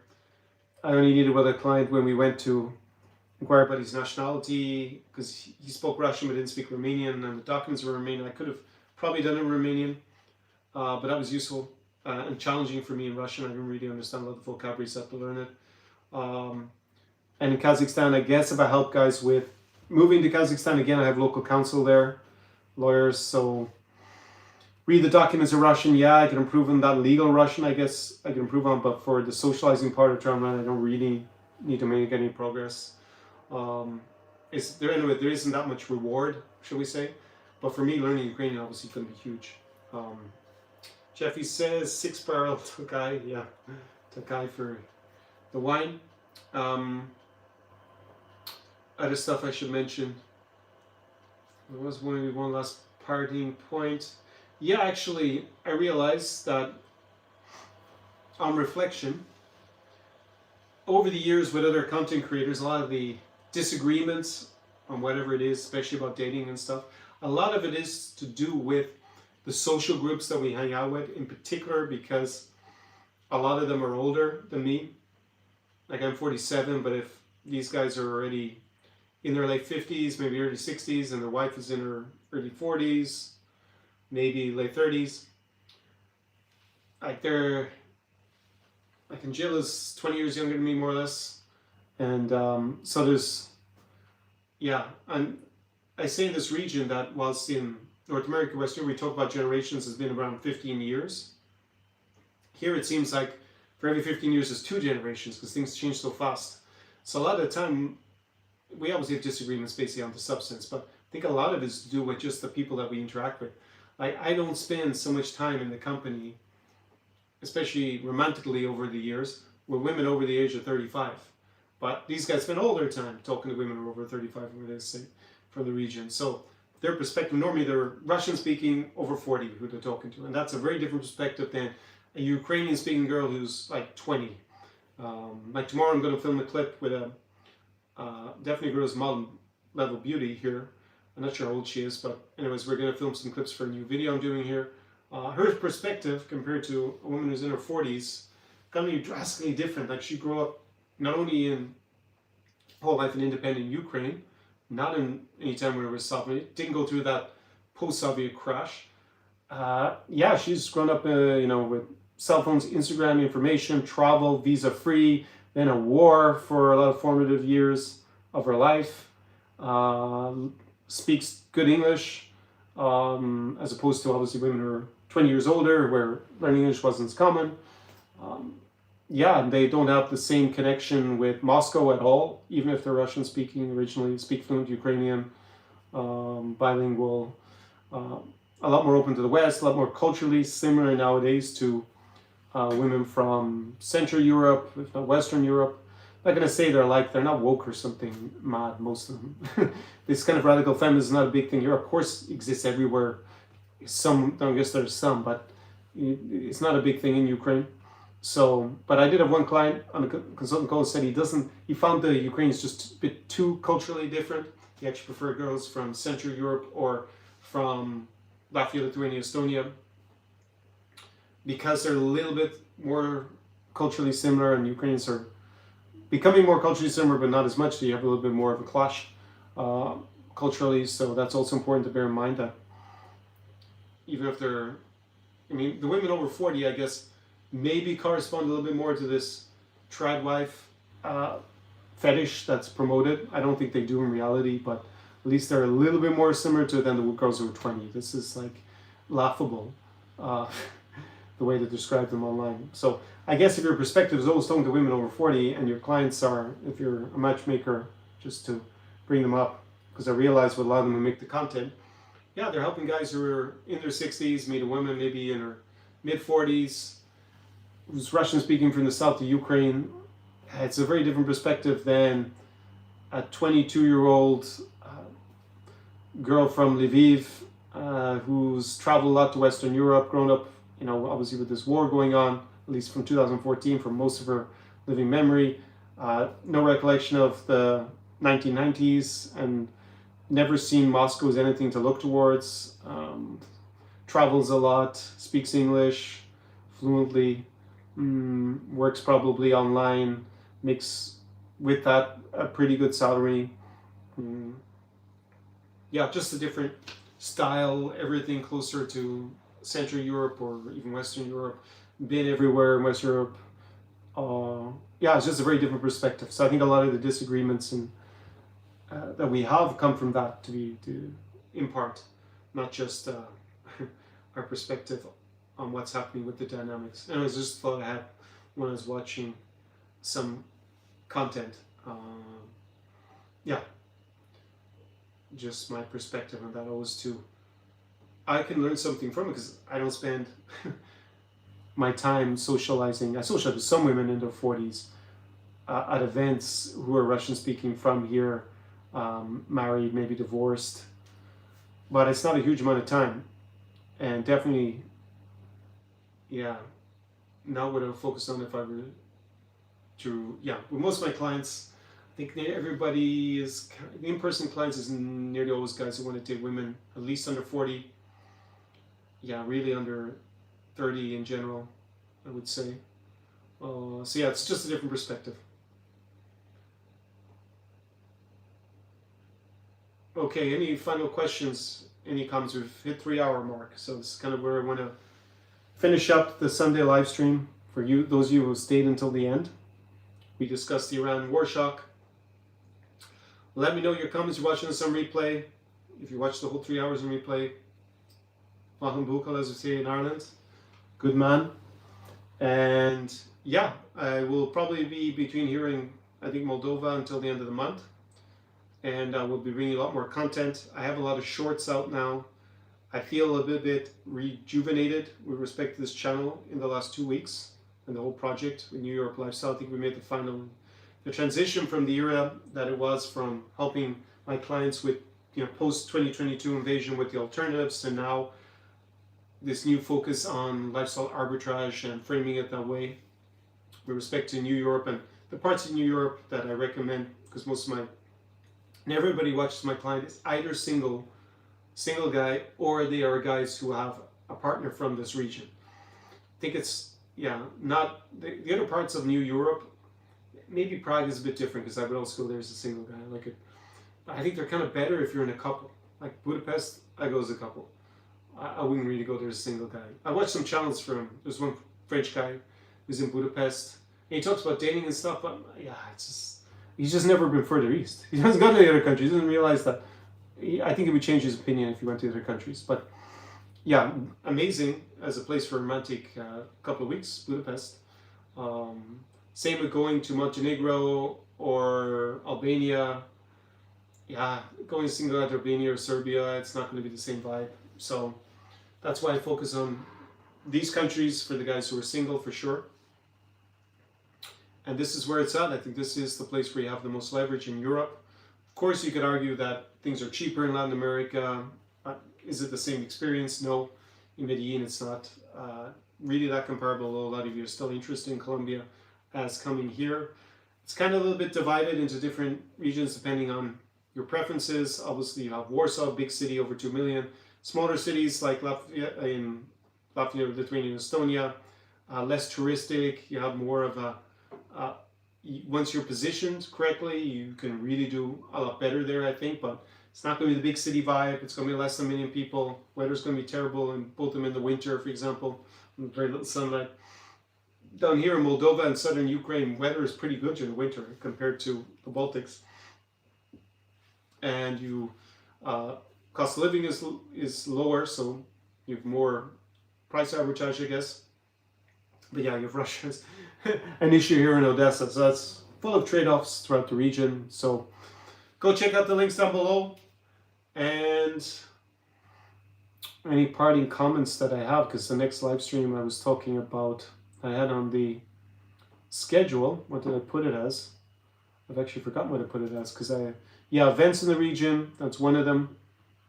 Obviously during the summer, a vineyard one. Let me know if you want me also to, now that the weather is getting nice and the time difference in terms of the sunlight won't be as extreme, because the sun is going down around 7:30 now, so that is Eastern Standard Time around 12:30, so I could start them at 11 on the East Coast. It's going to be 8 a.m. on the West Coast, I guess, or even 7 a.m. on the West Coast.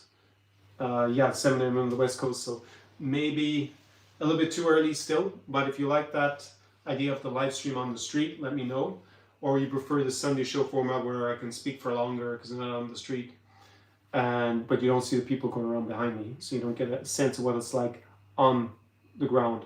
So let me know your thoughts on that, which you would prefer to see going forward. And yeah, in spite of what's going on and around, it puts everything into context. I'm pretty optimistic about Ukraine in general and this war. One has to remain an optimist, but the trajectory has changed in the last few months, and now Ukraine is on the way becoming a security provider and not necessarily asking other countries to provide its security in terms of guarantees. So this is a big development. I'm optimistic on 2027 that we're going to see almost certainly a pause in the fighting, unless the oil price goes to $200 and stays there for a year. Then I guess Russia might have enough money to keep fighting. Otherwise, its economy is in severe trouble, and they'll have to make a lot of tough decisions to keep the war going. So I'm going to remain very optimistic on that. And in this channel, there will be a lot more content in terms of the videos finally coming. I have a lot more obviously live streams of this regular Sunday show, plus the shorts, plus I'm going to have a good few videos for you, including vlogs in the coming weeks and months. So we're going to make New Europe great again, I guess. Anyways, on that parting comment on a day that we have war in the Middle East, no peace in the Middle East, no peace in Ukraine, but there is lots of opportunities for high-level guys, and maybe guys who are not even so high-level, if they come to this region, come to New Europe, come to Poland, come to Latvia, come to Lithuania, come to Estonia, come to Moldova, come to Kazakhstan, and even come to Ukraine in particular this summer. Odesa Mama, it's going to be lit, it's going to be massive. So see you larging it up on the shores of the Black Sea, hopefully this summer. And in the meantime, do побачення, гарного вечора, слава Україні, and do перемоги. Ciao, ciao.